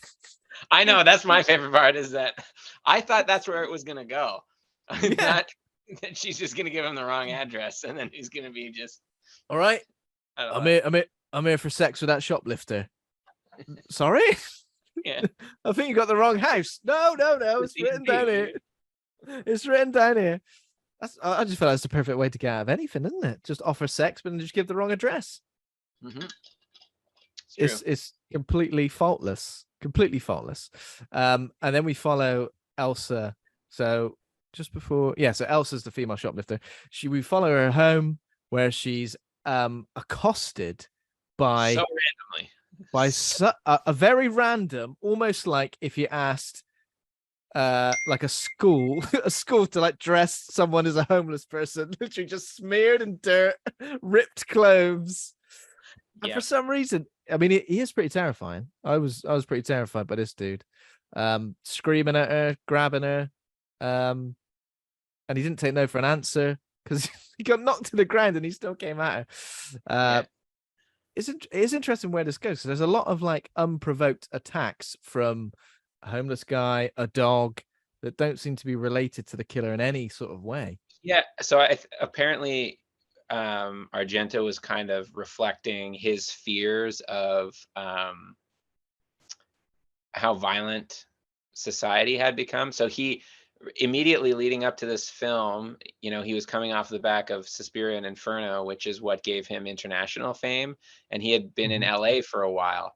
And there were a few events that all happened while he was living in LA that influenced his decision to make this film. One of them was he got some fan of his got hold of his phone number and was repeatedly calling him. And they started off as just like obsessed fan calls, but then turned into death threats. And then around the same time, in the hotel that he was staying at in LA, a tourist was shot to death in the lobby. And then another tourist was killed in the street. And he tried to, look for information on these killings, and it didn't seem that any of them were motivated by anything in particular. So this idea of just like violence for the sake of violence really frightened him. And so he wrote that into that. That's where those elements of the that's what they're inspired by, apparently, according to him. And I say apparently and according to him because I have watched quite a number of Dario Argento interviews, and in some interviews he contradicts things he said in previous. Oh yeah, he's one of those guys. So, on purpose, or is he gonna he's had enough and he's just? I don't know. I do think sometimes he likes to mess with people, but that does sound like a seemingly legitimate reason to have those random yeah because there is something kind of like strange about like all of the locations in this place. Like, it doesn't feel, I mean, I've never actually been to Rome, but it doesn't feel particularly European. Like, it hasn't got I think also he was trying to do what's the guy's name? Luciano Tovoli, the cinematographer, who's like an incredible cinematographer. He shot Suspiria. Apparently Argento wanted to do something that was like the opposite. He had gone like so primary color and like flamboyant in Suspiria. He wanted to do the opposite. And he also didn't want to, there's this like museum aspect to Rome, right? In terms of how it gets showcased in movies that are shot in Rome. Just like the Colosseum and the Spanish Steps and all that stuff gets shown all the time. And so he wanted to avoid all that stuff. And there actually is like a modern side to Rome, which is what he focused on. It's very modern, isn't it? Like some of the architecture and everything is incredibly modern. Tilda and Marion's house, for instance, is so bizarre and just like made of concrete. When they show it's just like all blocky concrete, very modern and creepy looking. And it's funny because you think of like old architecture kind of spooky, but the modern architecture in this movie is actually more unsettling, I find, because it's so bland and lifeless. But that one scene where it's like the killer's point of view, kind of like climbing up, I guess, over those sort of like blocky that's exteriors. Yeah. Yeah. I forget what the quote is. There's Kim Newman. He's like a British film critic. Oh I yeah, think Kim Newman. Yeah. he called that I think senselessly brilliant or something like that. Just like how it there's no purpose to that shot, but it's still brilliant. You know, like Just go in for the front door. Just go in for the front door. yeah, Nah, climbing up this. yeah, To be fair, easy to climb. Loads of all in, yeah. all in there. Yeah. But there's also something here saying that Tenebrae allowed Argento to realize his vision that the film reflects a near future of a diminished population. I Yeah, don't know so if I that's one quite of the got that, things but that I've kind of heard conflicting hmm. information on as to whether or not that's true, but sure. Yeah, sure. I mean, there's nothing particular that makes it necessarily feel like that. I guess like if there were, I don't know. I don't know. But there are plenty of like weird scenarios, especially like with this guy. I don't know, I say homeless guy. Who knows? The guy who just randomly starts attacking her, and there's a bit of tension, and she fumbles with her keys to get inside. But yeah, she is essentially the first victim of the giallo killer. And do we see gloved hands at this point? I know that's a very Yeah, we very do giallo. You see the very killer's, giallo. then you see the black glove hands. You see the straight razor Yeah, in the air, yeah, which that's is like good. classic giallo weapon. Ugh. Stuffing the pages of his book in her mouth. Oh yeah, that's good though. I like that. It's just like the it's everything. The sort of sound design's really good in these moments. Yeah, The blood obviously is very distinctive and very, very red. yeah. Um, yeah, it's great. I mean, it's not the bloodiest scene in this movie by any stretch. No, However, I mean this movie does have one of the most unnecessarily bloody kills in oh horror. yeah, it's fantastic. So yeah, after this murder, the killer like takes photos as well of the corpses. And sends Neil a letter which like gets slipped under the door, informing him that his books have inspired him to go on a killing spree. So basically, when Peter Neal arrives in Rome, arrives at this place he's staying, it's not a hotel, is it? I guess it's just a. I think it gets called an apartment. It certainly feels like a hotel, Oh, but it must be one of the, like extended stay type places. yeah, yeah. But the police are already there. Uh, a couple of police detectives who are sort of there to inform him. Um, Germani and Altieri. Altieri is the oh, female. okay. Detective Germani and Germani's the detective. Altieri is the inspector who assists him. yeah, yeah. Yeah, and they kind of like inform Peter that someone's been killed, and the book was the person had just just had the book and stuffed the pages of the book in the mouth. He says something like, "If someone's killed with a Smith and Wesson revolver, do you go and inquire?" It's like it's not quite the same. Yeah, I know. Wasn't killed by the book. Didn't Yeah. just like go, I'm just gonna use this book to bludgeon someone to death.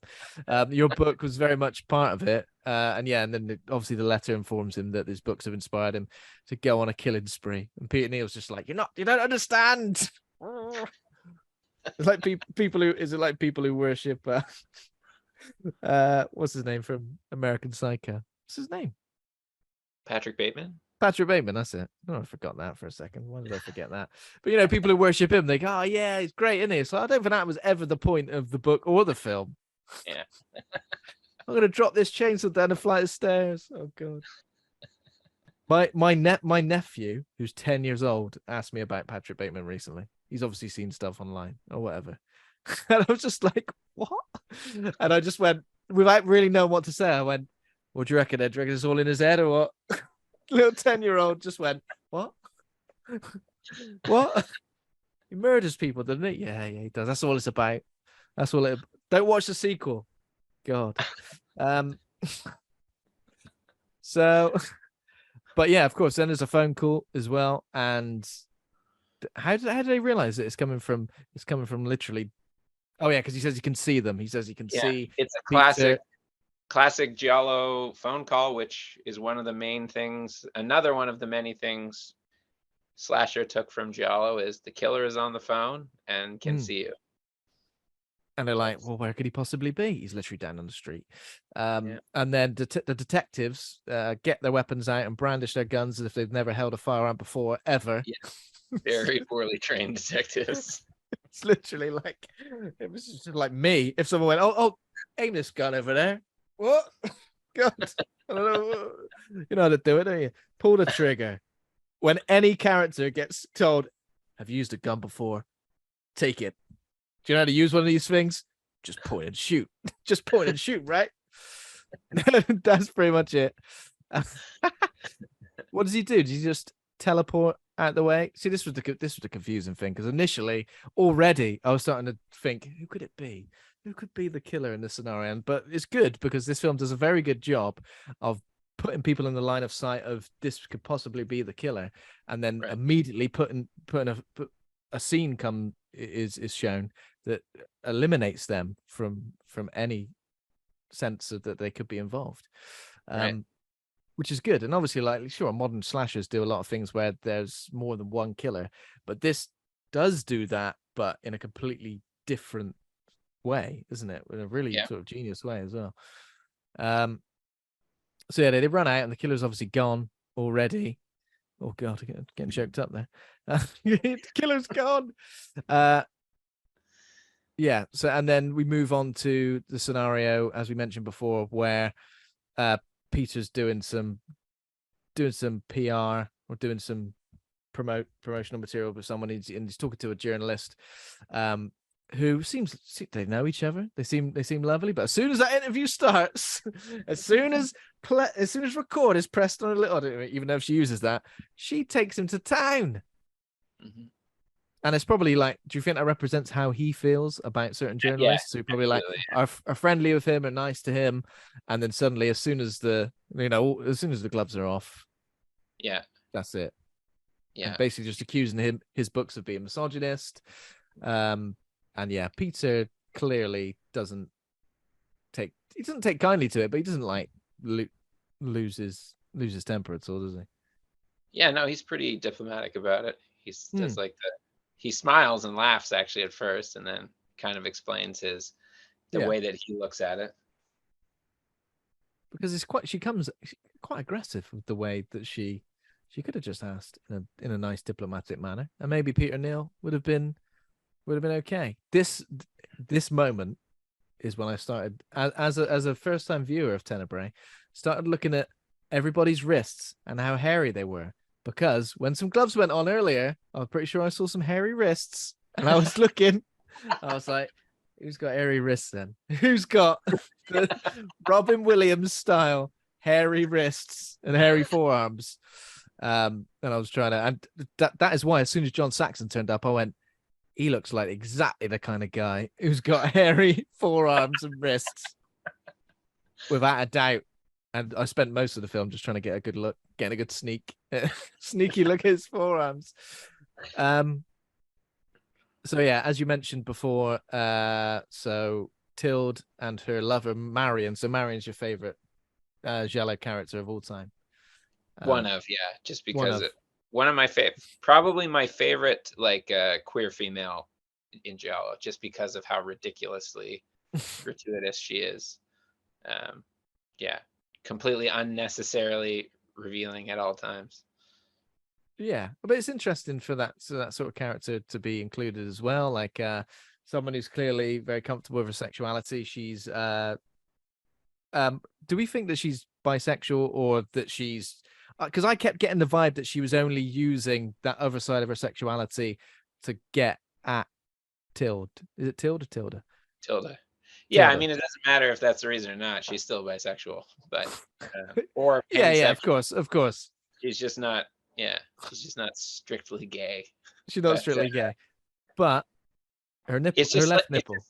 It's just many types of stereotyping of queer people, right? It's just like especially even in the queer community, if you're not gay, if you're interested in more than one gender expression, whether you're bisexual or pansexual or anything else that's not strictly gay, you do get stereotyped as being a slut. Like, it's people assume bisexual people are incredibly promiscuous. Even other queer people assume that. Yeah. Um, Promiscuous. Uh, yeah, because people when bisexuality, a lot of people it's just math. greedy, You've just greedy. got It's just like, you just got God, more options. It's math. it's math. More options are great, right? Come on. You only live once. And and Marion is of that ilk, and her, as we mentioned before, her left nipple is all pretty much always on show. I can Yeah. even kind of imagine the moments between shots where she was just adjusting to make sure that Yeah. left nipple was on show at all times, because in some scenes she's just out of the shower, so you can kind of imagine it makes sense where her nipple would be out. Other times she's just chilling in the bar. Yeah. Strangely. Strangely chilling in the bar. uh uh And then we've got, do we put is Tilda the second, or Tilda Marion the second and third victims? Is there anyone before that? Correct. Nope. They It's are. before that, yeah. Although if you're going to include, if you're going to be real technical about it, include the flashbacks. There is Oh some of wow, these of course, yeah. We've not even before the movie mentioned the takes place. flashbacks. Yeah, so this, I can't remember exactly when the sort of first instance of this flashback takes place. It's very, very strange, isn't it? It's a very strange sort of flashback where it Do you want to doesn't. hear what First of all, makes it even stranger that you probably didn't realize? go on. The woman who is the subject of his flashbacks, the woman who humiliates him with the red high heels, is played by an actress, Ava Robbins, who is trans. And if you pay Okay, okay. attention to the first beach scene when she's approaching them, after the other boys have pinned him down and she's approaching, you can clearly see because of the wind, her package. Her package. Her, Hmm. well, honestly, I mean, the strange bit that I thought was that everyone was wearing like white linen trousers. That's Yeah, the only thing that I thought was strange of all the scenes. Why is everyone wearing linen trousers? And I enjoyed that when two men approached her, one of them put their hand on the other guy. I enjoyed that. I was like, everyone was topless with linen trousers on.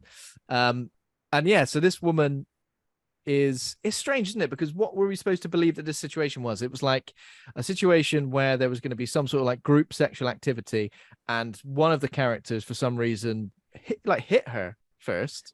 yeah. So he obviously was not okay. He's much like the character in the book he's writing, Yeah. and much like the first killer ends up being, he's judging her for corruption or aberrant behavior or whatever you want to call it, because she was about to have group sex with a bunch of boys. Let's be fair. I mean, she's clearly an adult and they're children. So he slaps her, I'm guessing, in judgment of that, and then in retaliation, the other boys hold him down, and she kicks him a bunch of times and then jams her high heel in his Oh mouth. yeah, that was very. I mean, some people are into that, but I've always kind of felt like, oh, are you in control? Am I going to get impaled by a heel? Um, but yeah, so is that where it's supposed? Because you didn't really see the boys, the men, from some sort of like the waist up at this particular angle. You do right at the starting. The first shot of that first flashback, they're actually sitting underneath like a little wicker thing before she gets up and walks out into the sand and takes Hmm. off, her top, or the top Was half of her dress. was the actress being trans? Like, was that included? Was that part of the story at all? Was that did it just No, happened to be that she yeah, was no, it's just trans? The actress. everybody knows, and it's just um given Argento's history of subverting gender expectations, it's Hmm. unlikely that he was just like, oh, she's the best person for the part. I'm sure it was a conscious decision to Yeah. cast her. I wonder. There's That was kind of. there's a role in Deep Red that you may be able to spot, that is, when you watch it, there's a gay man who is actually played by a woman, and then a man dubs the voice. So it's something that Okay. he does, and it's another one of the reasons where especially if you're queer watching these movies, it's you know that because you research that, and queer people know that, and it's part of the whole, like, not just giallo, but his giallo movies are more queer than average as well. There's a lot of queerness in giallo in general, but in his, there's seems to be so much of it going on. And also, what you were talking about before, there is a little bit of a homoerotic element even to the boys in that scene, all Yeah, being definitely. 100%. shirtless and, holding each other and, like, wearing, white linen pants. It's a weird, that those flashbacks are extremely queer. It doesn't take much to read queerness into those flashbacks. But this is the thing, it's not heavy-handed still, despite the fact that it's very obvious. It's not heavy-handed. And when you said things about like gender politics, but also like politics in general in modern horror or modern cinema in any way, they've pretty much got it written on their heads. When you said that, I was kind of like, most of the time these characters have got it written like on a t-shirt, like there's some sort of slogan on their t-shirt which says, I don't know, it'll say something which is politically charged, and you already know what to expect of that character. You don't need to know that a character is queer because they'll have a t-shirt on which says, well, I mean, do you know what I mean? It could say anything. It could say, I don't know, God is a woman, God is trans. It could say something like that, and we know everything about that character. Whereas in this, the queer elements of it aren't. While you may think they're obvious, like they're not heavy-handed to a degree where you would go, I see where it's point of reference is. But it's funny because at the time it wouldn't have been considered subtle, but we've become so unsubtle now that it doesn't take much. Hang on a minute, how am I supposed to know? Who's in a relationship with who here? How am I supposed to know? I don't know. And linen trousers are pretty gay, right? Totally. I don't know if that's the thing. I don't know if I've ever owned any. Have I ever owned any linen trousers? Don't think so. I don't think so. But yeah, these scenes obviously are interesting because I was like, how did these relate to this in a way? I kind of kept thinking maybe it's the woman at the center of these things who is the killer. That's initially what I was thinking. And now we're trying to see how this character has come to become a murderer in some way, but no, that's not way.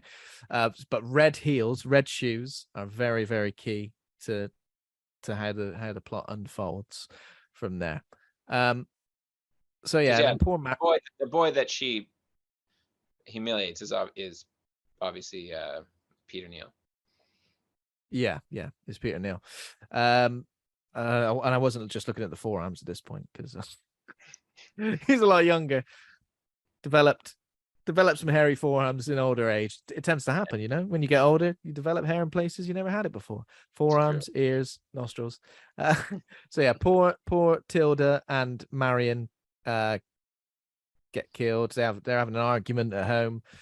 They live in the house, the very modern blocky house. Marion is obviously saying that she slept with somebody and he satisfied her in ways that Tilda couldn't. And Tilda dies first. Obviously, she's changing. She's changing from. I mean, it's a very iconic. The killer. Anyway. So the killer always whispers the first killer whispers something before he kills everybody. In the first with the shoplifter, he whispers that she's a thief, filthy thief. And in the 12 times you convicted, fuck's sake. And then in this one, while we're sitting in this kind of like medium close up of Tilda standing in the room after she's yelled for Marion to turn the music down, we hear him whisper, perverts, filthy, slimy perverts, referring to their queerness. And it seems like she hears that, which is so weird because then she just like changes her shirt.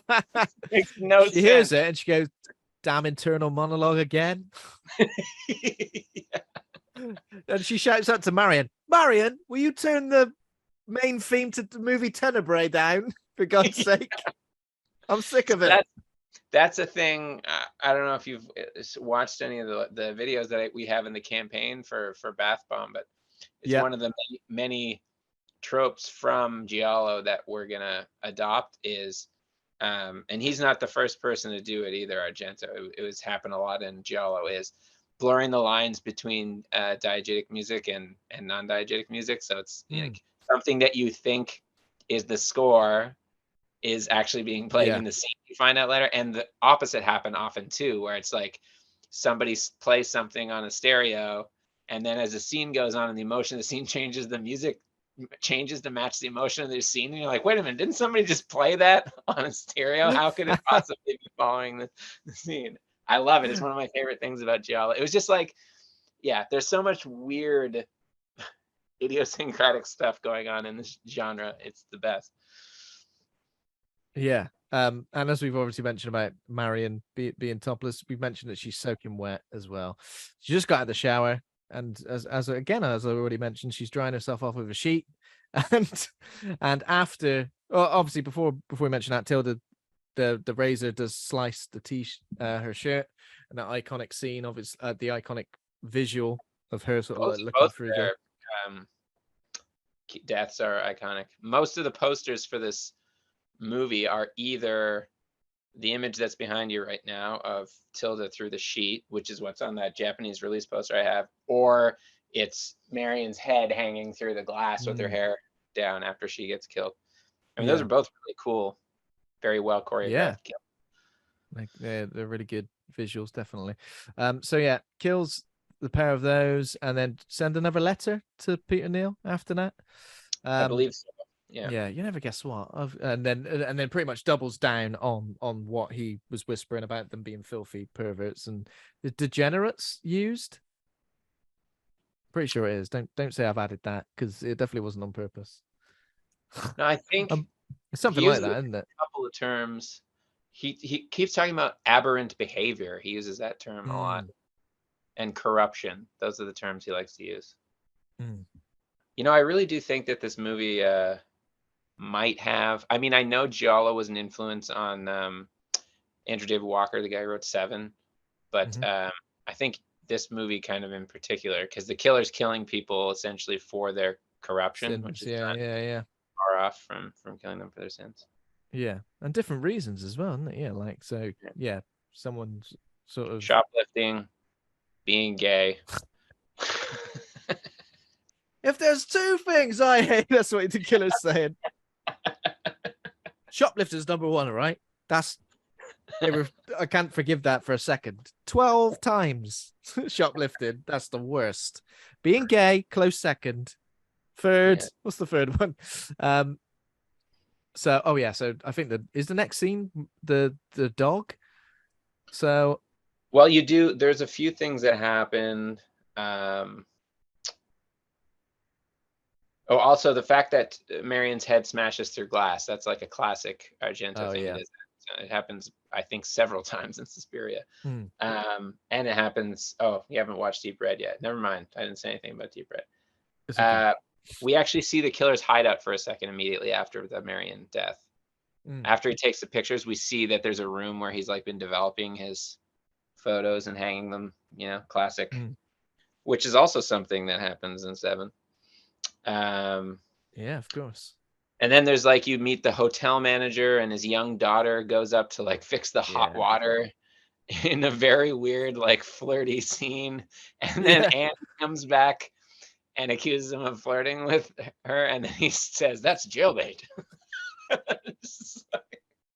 I didn't know if he used the term back then. I love that scene. But it's obviously a term that's been around for a long, long time. Yeah, it's true. And so the daughter of the landlord is the one who gets chased by the dog, right? Correct. Yeah, it's weird how it all sort of like links back to that. But yeah, this is pretty terrifying if you're scared of dogs, because most of the time the dog's behind a fence, absolutely fine. Seeing like a dog leap over the fence, that was amazing. Terrifying. Special effects there either. That's an actual Doberman that climbs over a fucking fence. Jesus. And it's like, it's just it just goes on for so long. You think she's safe, and then no, it's still coming. Oh God, this Doberman really wants to get to her. So essentially chases her onto the killer's like property initially. And this was again another thing. So I was like, okay, it was a big house, so clearly this is somebody with a lot of money who's the killer. So again, I was trying to work out what was going on. And then I was like, okay, it's in a basement, so is this person living there without the person who owns the house? Do they not know that that person's there? So yeah, she hides in the house, in the basement, and then finds the killer's, newspaper clippings, photos, and everything like that. Just what you got to do, right? You got to keep all the evidence in one place. I love also how he has like the dish of cutout letters. Yeah. Oh yeah. For the little sort of ransom note type thing. Yeah. What I like about that is that he's prepared. Okay, because I can only imagine like getting pent up with rage and going, right, that's it. I got to write an angry ransom note, whatever it's called. I got so much to say, and then going, well, I've got to cut these letters out now. It's just, your rage would dissipate, and you'd just be like, I'm not that mad anymore. I'm not going to say what's it. But if you've got the letters ready to go, you just be like, right, that's it. Exactly. So again, yeah, all of the and then obviously she realizes all of a sudden that it's not just a dog she needs to be scared of. The person in this house is the murderer that we've been sort of following up to this point. She goes up into the house, picks up the phone, tries to call. Who's she trying to call? Police? Who knows? Probably. And again, we get the POV of the killer as he comes into the house and chases her out. And then she does some terrible falling over, doesn't she? Where I'm just like, oh god, you were doing well running away from the dog, and the dog is far faster and more agile than this guy. Although girl, he felt like, again, I gotta run again. yeah. Her body just wasn't up for it. No. And axes her to death. You think the killer would clean up after himself? Because the next day we see the gardener like, oh yeah, because she shoved all of the evidence, all the newspaper clips and stuff into her jean short pockets. Yeah. And then used them as like throwing them at the killer. Like he's gonna go, what? What have I been doing? Yeah, the next day, like the gardener like is just mulching them up. So yeah, and then after this scene is when Neal goes to meet the TV interviewer Cristiano Berti, who's got like a huge interest in his work, and on his show he's almost going, I'm going to do a really in-depth interview with you, and then he sort of starts explaining the kind of questions he's going to ask, and Peter Neal says, you've got me all wrong. You have absolutely no idea the true nature of my work. And then he goes on to do the interview, and then John Saxon was kind of like watching the police turn up and sort of inform them that someone else is dead. Really racking up the kill count as well, right? Yeah, I mean, there's way more too. We're only at like 4 kills. And that is where, and so that evening, so Neal pretty much gets his detective hat on and goes, that TV interviewer, he loved me. He absolutely loved me. I reckon he's the killer. Yeah. And wouldn't it be a great story if I solved the case? The police couldn't do it. Yeah. But Peter Neal did. And I'm like, it's not that much of a stretch that he would think he's the killer. Because as he explains, the guy incorrectly, Bertie, the killer, when they're at the TV interview, incorrectly says that this guy's killing people to punish them for their corruption. And Peter Neal's like, no. And then when he gets the next letter, he realizes the killer is killing people because of their corruption. And he's like, that's exactly what that guy said. And that guy's also obsessed with my book. And he keeps putting quotes from my book in these friggin' letters. So it isn't ridiculous, is it? No. But there are 2 things that don't make any sense about what happens next. So one is that this famous TV host, his number is not unlisted. It's just in the phone book with his address. Yeah. And then the next thing that doesn't make sense is that when he sees the address, he's like, oh, it's only 3 blocks from here. And then the next scene is him and Johnny driving to his house. And they clearly drive more than 3 blocks. So why would you drive at all? It's 3 blocks. You could have walked. It makes No, zero sense. no. Gianni, get the car, warm the car up. Let's go. So Gianni's like, who is he? Like an assistant, sort of just a. He's an intern at John Saxon's agency That's right. That's right. who's Yeah. So helping he's just like take helping out, care of him there. doing various things, driving him about, and witnessing murders. It would seem. Yeah. Bless him. And also And another thing that doesn't make any sense. We're winding for a little bit. yeah, go on. Right before Maria, the girl who gets chased by the dog, right before that happens, she's flirting with Gianni in the hotel room, and then they leave together, and Johnny says that he's gonna go, that he's gonna, if he needs him, he's gonna be with her. And then the very next scene is her getting on a motorcycle with a completely different guy. And that guy she has a fight with, which is why she Yeah. gets left by the yard with the dog. So what the hell happened to Johnny? Just like, She went, Gianni, I gotta be honest with you. You're not my type. I mean, you got lovely hair. However, you haven't got a motorcycle. So I'm afraid I'll see you later. So yeah. So Peter obviously takes Gianni to have a look. I don't know what are they expecting to do at this point? Are they expecting to just, because they literally see Cristiano in the house, like with just a pile of stuff. It's kind of like, again, he's going for, whether it's the evidence or whether it's his research into Peter's work. And then for some reason Gianni gets a bit closer. Why does he get closer and Peter doesn't? I know Peter gets smashed on the cranium, but he's gonna go around the back and Peter's supposed to go around the front. Classic. Which people always do in movies, and it's always the stupidest idea. What can we can see him. He's literally there. Yeah, but if I go around the front, I might get a better view of something. And even Gianni, who's like, what, 5 feet away from the window, still sees just what, a floating axe kill him, because he's got absolutely nothing for him. Did you see the murderer's face? Did you see anything about him? Height, age, anything like that? I'm afraid I just saw a floating disembodied axe come and slice him in the head. So yeah, Gianni witnesses that, and again, another glass break here, isn't it? Yes. He then throws a metal piece of art through the window for no apparent reason. A couple of metal pieces of art getting a. I think that's the reason he does it, is just because he's trying to foreshadow the art. Got you. Okay, that makes sense. Yeah, and then when Gianni comes back to Peter, he realizes that he's been. I mean, who was supposed to have done that? Peter to himself? That was supposed to be Peter was supposed to hit the thing. It clearly, the geography and timing doesn't make sense. No, because at first you're thinking, okay, the reason Johnny didn't know it was Peter is because he must have put on, a giallo-esque disguise.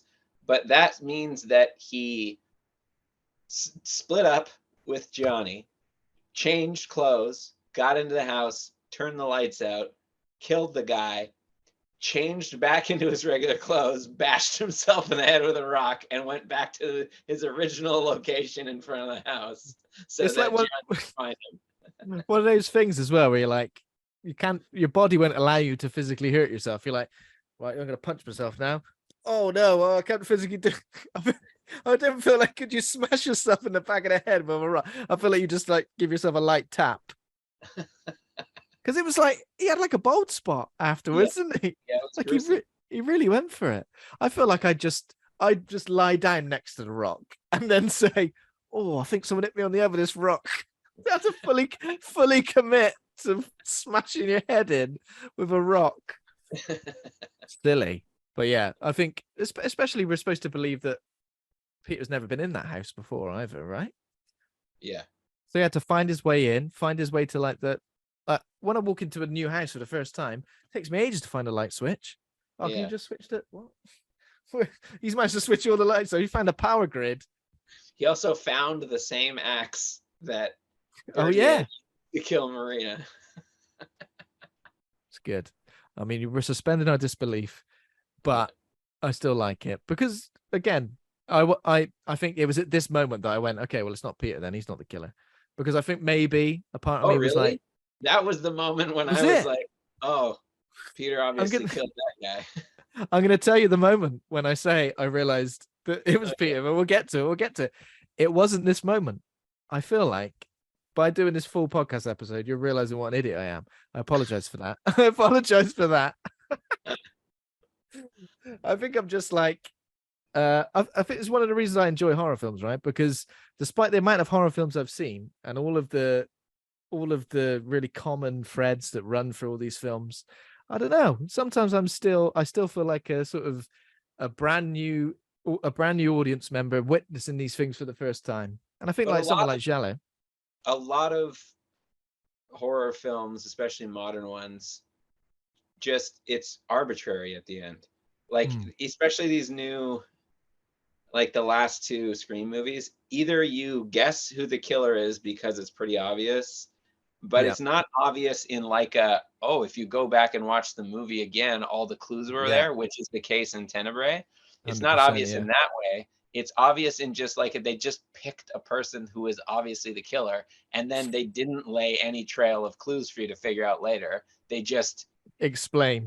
Yeah, yeah, they explain it with the worst exposition ever written at the ending of the movie.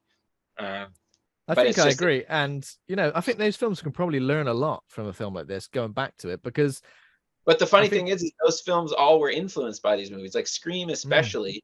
I mean, Scream, all the Scream movies are giallo movies. mm, Because it's not like a, you know, it's not like a it's supernatural killer. It's always a yeah, person. or quasi supernatural subhuman killer like Michael Myers. It's it's one of your friends, and the point of the movie is you spend the whole time trying to figure out who the killer is, just like in giallo. Um, but they're just dumb versions of giallo. Because I think I mentioned this. The last two Scream movies I've enjoyed up until the reveal, Yeah, and then that's how I feel about all the Scream movies, even the first one. Every Scream movie is great until the reveal, and then you're like, this is laughably unintelligent. yeah, it's all yeah. I think I think I agree. It's kind of just I was related to someone who died, or I am related to someone who was a killer, and for Yeah. some reason I don't understand that because they're a killer, they also deserve to die. So I'm angry about it for some reason. You do know that your son like murdered like 9 people or something. Yeah, but now we're all psychopaths, all of us, the whole family. Yeah. Yeah. It's frustrating though, isn't it? Because this is the perfect example of the killer is someone who it feels obvious that person should be the killer, but it makes sense. And the fact that there's more than one killer and they're not in cahoots in this film is very, very interesting. That is an interesting twist for sure. Yeah. Yeah, like it reawakens something in, and that's what the flashbacks serve to sort of make sense of that. And the killer who's killing like in essentially in your honor or the honor of your work, that reawakes something in you that you, because I'm assuming we're supposed to believe that Peter Neal hadn't killed anybody else Yeah. since he killed that person, and then this reawoke that. There's, to be fair, when during the Rock thing, I wasn't like it's 100% him. I was like, okay, he's probably, because that was so silly. I was like, there's no way he could have done, there's not like he didn't knock himself out with that rock. That's way too convenient. So I thought he was likely the killer. Later, which I guess we'll get to, there's a thing related to the flashbacks where I was like, oh, then he's the only person left who could be the killer. Mm, Um, but yeah. yeah, we can get to that. Okay, so after the axe killing, poor Gianni, he's absolutely terrified. He's getting PTSD seriously from seeing that killing. Don't blame him. Um, but yeah, so basically we discovered that like obviously Bertie was obsessed with Neil's novels, believes the killings, and everyone believes the killings are going to stop now that Bertie is dead. That's it. We got him. We got him. But then another element of the whole scenario is slowly revealed to us that Bulmer, John Saxon himself, Yeah. is having an affair with Jane, Yeah. who is Peter Neal's ex fiance. Yeah. Um, Yeah, and it's kind of interesting how that sort of plays out as well, isn't it? Because they're clearly trying to like frame Peter Neal for something, which is why they put the what did they put in his bag? Just like shredded up, Yeah, I think she was just, I don't think she's trying to frame him, just like fuck with him. being shitty, because she shred up his clothes and also smashed the watch that he was going to give Yeah, as a that's gift right. to Anne. Shred up his lovely cycling outfit, right? Yeah. I think you look like a dick in this outfit. I'm just gonna shred it to bits. Who Have that. cycles to the airport? I'm going to shred this. Who cycles to the airport? What time you got to get to the airport? I usually get to the airport a couple of hours before takeoff. Make it 3 hours because I'm going to cycle there. Don't do that. Just get a cab like everybody else. No, gotta get the miles in. So yeah, after we sort of find out about this is when we see Bulmer die, right? Because at this point I was thinking, okay, there's got to be something going on here where Bulmer and Jane are trying to frame Peter Neal as the killer. That's what I was thinking in this particular moment. So that immediately before Bulmer dies is when I figured out that my hunch that Peter was the killer becomes secured. It's because they show a flashback of, you know, the Ava Robbins' character being stabbed to death, the woman who had the red high heels, and she's wearing the red high heels again when she gets stabbed to death. And then Jane is given a gift that is the red. Of course, there's the red high heels. And then because the whole like Freudian flashback thing is a trope in giallo movies. Another thing that slasher took, it's a trope in a lot of slasher movies. You now know, okay, so this is the original killer, whoever this person is. The high heels are a big part of it, and the high heels are essentially tied to humiliation. And so now you know that I forget John Sachs, Bulmer and Jane have had this affair, and a very giallo thing that happens is that usually before a killing, somebody says something that if you go back and watch the movie would be like, okay, that's how the killer knew where to find them. Just like in the first shoplifting thing, you see the killer's POV outside of the guy's office when she's saying, this is my address, this is where I live. So that's why the killer knew where her house was when he just shows up there. Same thing in the affair scene where you reveal the affair. John Saxon confirms their lunch date and says the time and place that they're going to have. Yeah. Are you still coming for lunch? Yeah. What, here at the square at this time? Exactly. That's exactly what happens. And so I was like, okay, so one of them is going to be killed. Because he left the room, didn't he? Peter left the room he had before. just left the room. So he obviously, if you go back and watch the movie, you can justify that he must have stood outside the room and heard that.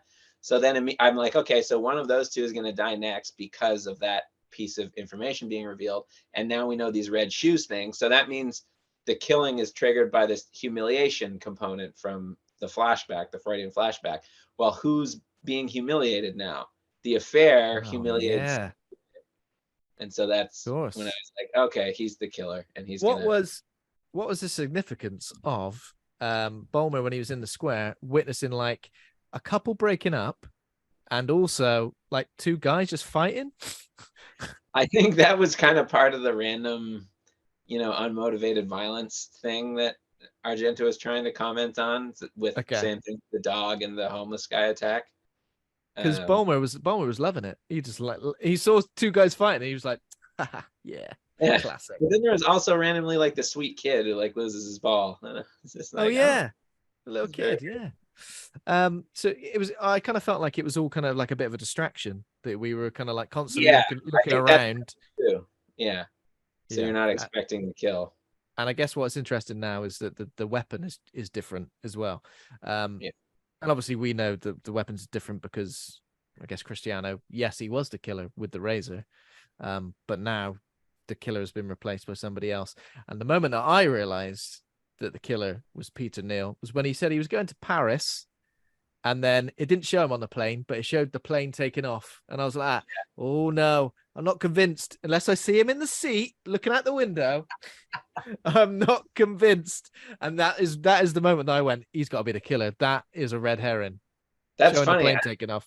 I agree with you. And one of the criticisms of this movie, is that they consider that a cheat. That he does that to mislead the audience, and so it makes it so that you're not thinking that he's the killer because he must be gone. But I agree with you that that's actually an obvious red herring. So I think it actually helps the audience figure out that he's the killer. But I mean, that does happen in a lot of films, isn't it? Where you're supposed to believe that somebody can't have been involved because they're in place A and everything's happening in place B. But I'm like, yeah, but until I've seen that person in place A, and I know for a fact that they can't get there in time. Watching too many episodes of like Murder She Wrote and stuff where they're like, well, I think he drove back the 45 minutes, killed, and then went home. But yeah, obviously a killing in broad daylight as well, like in the middle of a busy sort of which is interesting. And again, something that things like Scream have replicated, like with how Randy gets killed in Scream 2, just in broad daylight, dragged into the van. It's just got like a different impact, doesn't it, when somebody gets killed in broad daylight? Because you're just like, oh my God, all bets are off. All bets are off. This guy's doing anything. So yeah, that's Bulmer, but pretty much it pans out that Jane is going to get killed as well because she receives the shoes. Does she put the shoes on? Yeah. Yeah. Hang on a minute. Has someone died in these shoes? No. No, you're fine. You're fine. Put them on. Lovely. And this is when Gianni kind of starts working stuff out as well because he goes back to the scene of the crime. Her kill is iconic too, though. Oh yeah, yeah. Does the kill happen before or after Gianni's kill? I think it's after. Before Gianni gets killed first. Gianni gets killed first, yeah, because he goes back, and that's when he remembers Cristiano saying to the killer before he got axed, "I killed them all. I killed them all." And then that is when Gianni realizes that. What does he realize? Does he realize it's Peter? Essentially, he's not sure, but he just knows that he's got a piece of information there. Yeah. Yeah, he's found out more information, so Peter's got to off him. And as he gets into the car to drive 3 blocks, yeah, he comes back to haunt him, garroted to death. But so that's another giallo thing that is a giveaway if you're a big giallo person. Is when Bertie is killed, when you see it for the first time, you hear that same quote, I did it, I killed them all, but it's from a wide, so you don't know who's saying it. And that's why Gianni goes back, is because he's not sure. So the whole idea of witnessing something but not being sure what you witnessed happens a lot in giallo. It happened right in the first giallo with the girl who knew too much. She witnesses the protagonist, she witnesses this murder, but there's something off about it, and she thinks that if she can figure out what's off, she'll solve the murder. The same thing happens in The Bird with the Crystal Plumage, Argento's first giallo, and the same thing happens in Deep Red. There's always this, like, the protagonist who witnesses a death, or a murder rather, trying to remember what they saw, which is a true thing about, witnessing stuff, right? It's also funny when we're making fun of the floating axe, but Johnny says that all he remembers is the axe. That's like that's a thing that happens. I myself last year had a gun pulled on me in the street and pointed in my face, and when I was questioned by the police about it, I couldn't remember anything about the person. Wow, okay. What their face looked like, what they were wearing, couldn't remember what his voice sounded like, nothing, because you do focus on the weapon. Wow. But anyways, I apologize to Gianni for that, for the making fun of. But I would argue that if it was somebody you knew, I don't think the same effect happens. Yeah. Okay. Yeah. The person who pulled the gun on me in the street was my dad. I'm pretty sure I would have been like, "Dad, what are you doing?" Colin, now we've got to reveal it to you. We have arrested somebody. It's your dad. Your old man was the one who pulled the gun on you. Now I don't want to know the reasons for that. However, why don't you remember that? Yeah. So it's kind of like it's like a PTSD thing, or like a fight or flight scenario where kind of like Yeah, I can completely understand that, definitely. So yeah, and then we do get the kill with Jane now. So she's sat at the kitchen table. She's got a pistol. She's thinking about killing herself, right? Yeah, yeah. Not worth it. Don't do it. Well, she doesn't have to. She doesn't have to. She's like, can I do this? Can I do this? Can I do this? No. And so basically, the unseen figure leaps through the window and hacks off her arm with the axe. Is the axe, isn't it? Yeah. Yeah. And then the awesome spray of blood. Ah, it's great. It's so good. It looks so frothy, doesn't Yeah. it? It's beautiful. It is beautiful. All over the kitchen walls, she falls to death. The killer continues like hacking at her, right? While she's on the ground. Yeah. And this is where we kind of get the reveal. But still, I was a bit like, oh, I'm still not, I don't know. I wasn't fully convinced. I still felt like the film was withholding something. But essentially, as soon as we see Neil and we realize that he's not in Paris, we're like, oh, you bastard. What did you do? Did he pay for the ticket and just not go? Yeah. What a waste. What a waste of money. Worked out nicely for whoever got to sit with an empty That's true. seat. Yeah. That's true. They're thinking, who the hell's paid for this? And not, oh, that's fine. You don't need to worry. You don't need to wonder. Great on this film. And essentially, what happened was, upon learning that Bertie was killing people with his razor, Neil recovered this repressed memory where he was obviously humiliated in that sexual liaison scenario with everyone in the linen trousers. And he murdered the girl who had humiliated him when he was a youth in, it says in Rhode Island. Is that right? Correct. Yes. Rhode Island. It looks like a Greek island or something where they are. Where are It they? was shot in Italy, so. I was like, yeah, it happened in Rhode Island, didn't it?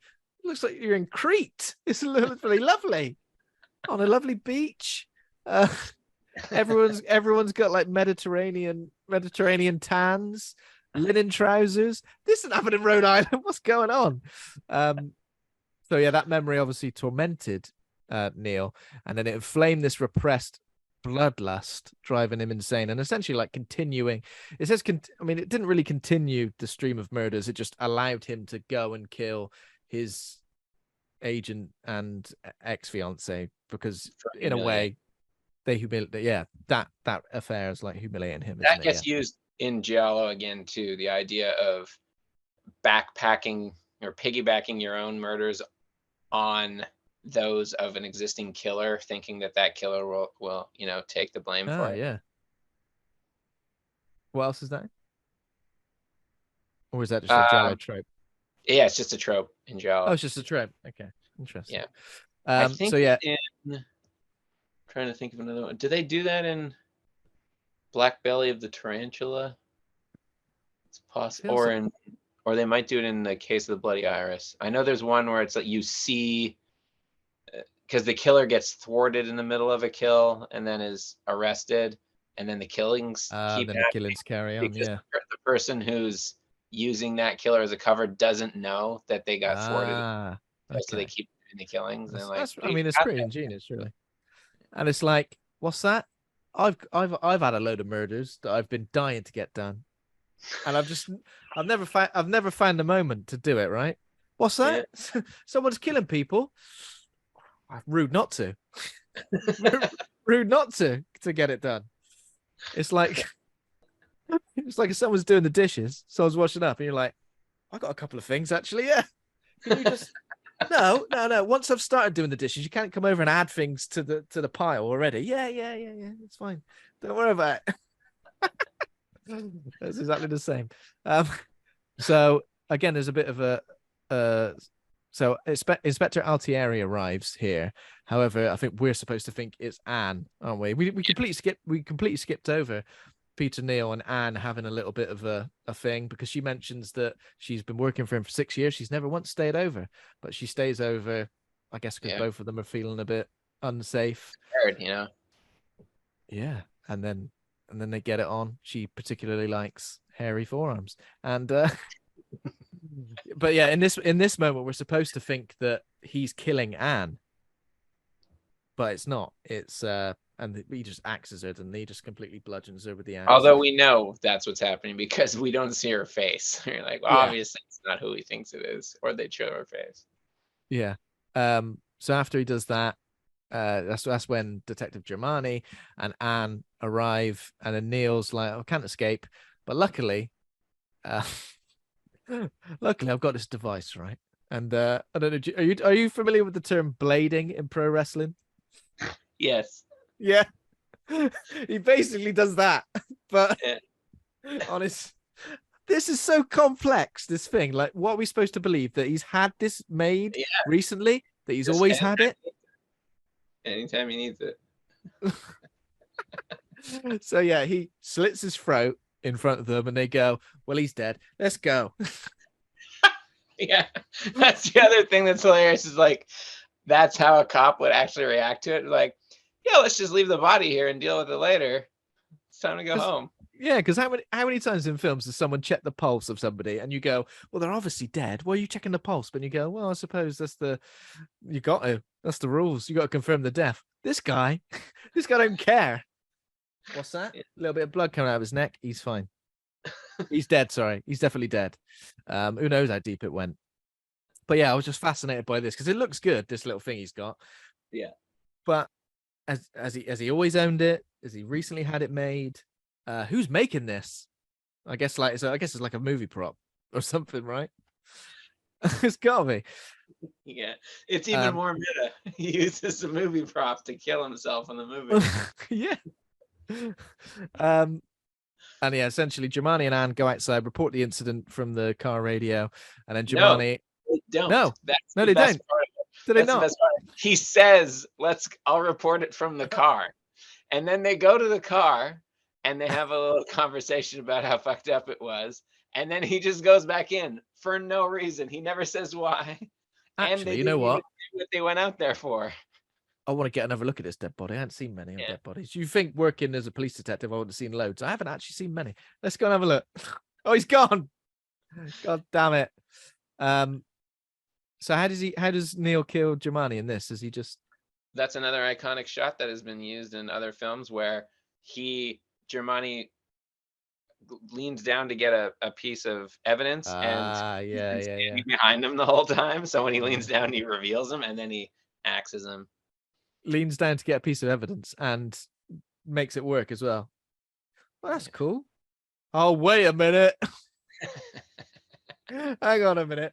Axes him to death. Yes, it's a great shot. And again, this huge metal sculpture like falls and like blocks the door.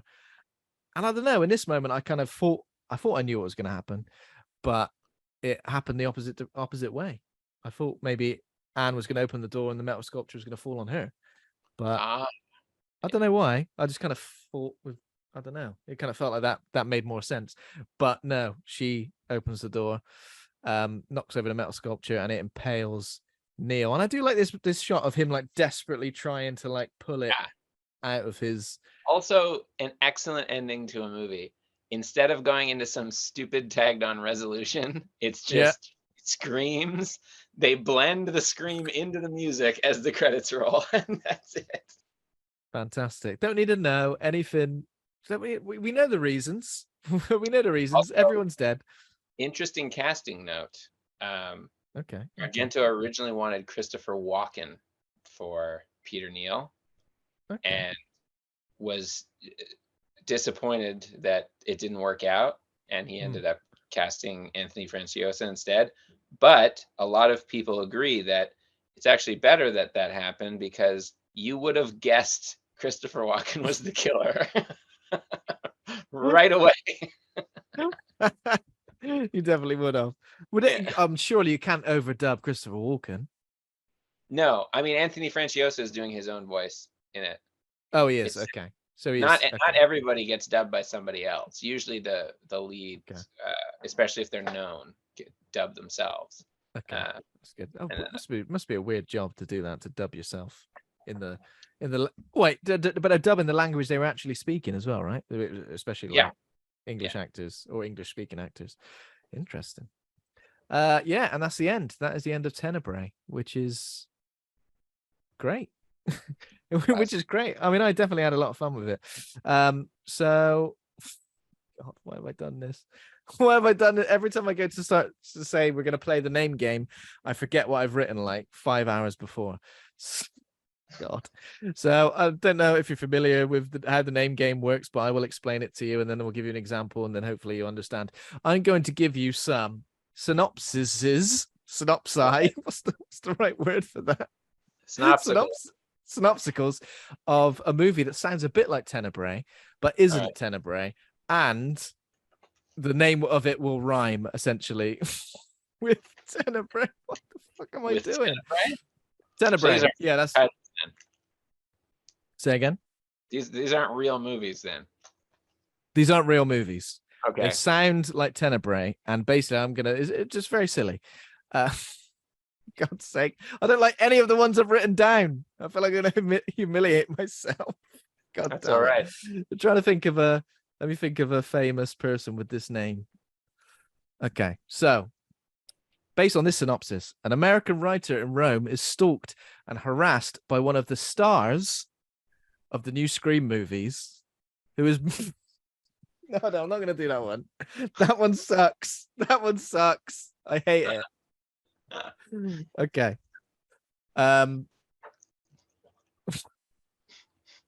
Okay, here we go.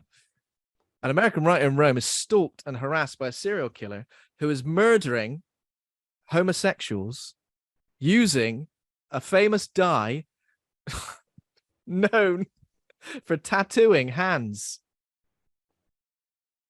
Henna gay? Henna gay. Correct. I seem to honestly, I see this is a bit dodgy, but we're gonna do it anyway. An American writer in Rome is fuck's sake. I'm sorry, I'm just laughing at an American writer in Rome is stalked and harassed by a serial killer who is murdering everyone associated with his latest book, one of which is the host of a podcast called Horror Hangout. And when he goes to leave, in an Italian accent, he tells him to remain.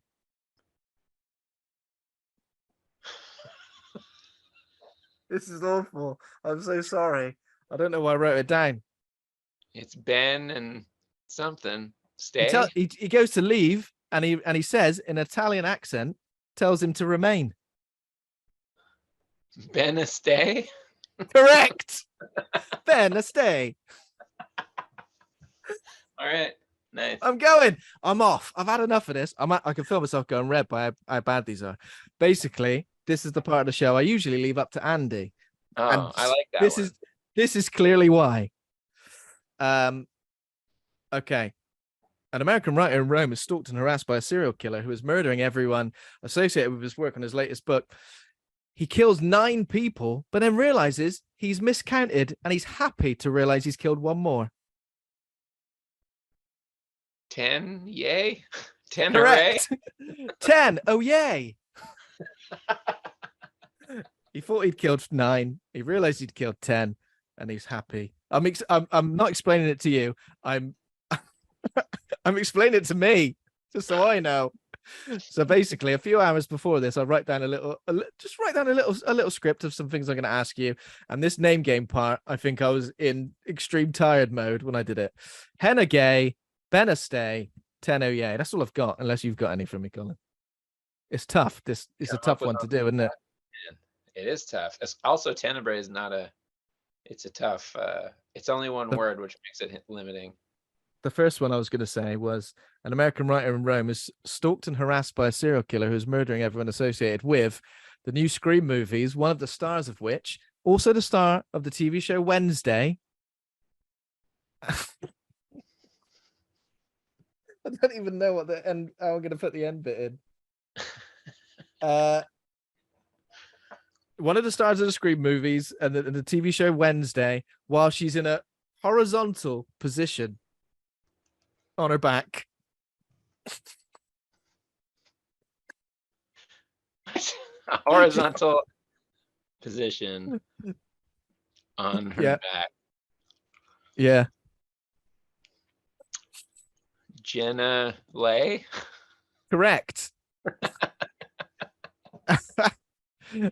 Now, I know what you're feel like thinking. Is that was an overly elaborate they're way. often overly elaborate. Your reaction to one of them, which was what, is how I react to Andy pretty much every single week, where I just go, huh? Because he usually puts in some sort of like really complicated deep dive pop culture reference, usually to something British as well, which no one else is going to know. And I'm trying to work it out like that. That's all I'm going to give you, Colin. I apologize for that. You got 4 out of 4. Oh, lovely. It's lovely. You did get 4 out of 4. That's good. It's impressive. Just gonna have to put this in here because me and Colin both completely forgot to rate the movie. We obviously got so taken in by that edition of Name Game that I completely forgot to just for a whole section of the actual podcast. So, in terms of rating the movie, I have messaged Collins today and asked him how he would like to rate the movie, and he's given it an A, which is to be expected, I think, based on his relationship with giallo and the fact that this is one of his favourites. And I'm going to go for a straight B for my ranking. Well, this has been fun, Colin. Thank you. Where can our listeners keep up to speed with you, and obviously with Bath Bomb and everything that happens with that now it's been funded? Bathbombhorror.com brings you to the campaign, which you can still and should still give money to. And Yes. Bath Bomb Horror is what we are on Instagram and Twitter and Facebook. And then myself, I am only on Instagram, and it's just my name, Colin G. Cooper, no spaces or periods or underscores or any of that jazz. And yeah, that's. Or if you read it fast like I do, I always read it as Colin Cooper. That too, yeah. Yeah. I will put all the links to that, of course, in the show notes. I'm really appreciative for this. What has been like a giallo, a giallo expert talking us through all of the ins and outs of the genre, and me, a giallo. What would you call me? Giallo idiot, a giallo noob, a giallo noob. And you know that's a good cross section. I think when we've got that, if we had 2 giallo experts, people would tune in and go, "I can't connect with this." Yeah. One giallo expert and one giallo idiot. Okay, so thank you for listening. If you enjoyed the show, become a patron over at patreon.com/horror hangout. Thanks to our current patrons, including John Crinham, Ben Scaife, Stephen Christopher, Toby Miller, Lane Spencer, Ollie Child, Leslie Carlo, Julia Bilgren, Nick Spill, Troy Birch, Rosalind Harnies, and Pazuzu. Thanks to Taj Easton for our theme music. Thanks to Acast for hosting the show. Please consider giving us a rating or review. Head over to the Facebook group Horror Hangout Board of Advisors for more. We're on Twitter, Instagram, Facebook, and TikTok. And next week we'll be talking all about Insidious with author Nico Bell. So look forward to that. But thank you very much again for joining us, Colin. It's been fun. Nice one. See you later, then. Bye-bye now. You can say bye, so you can. Bye. Bye now. Bye-bye.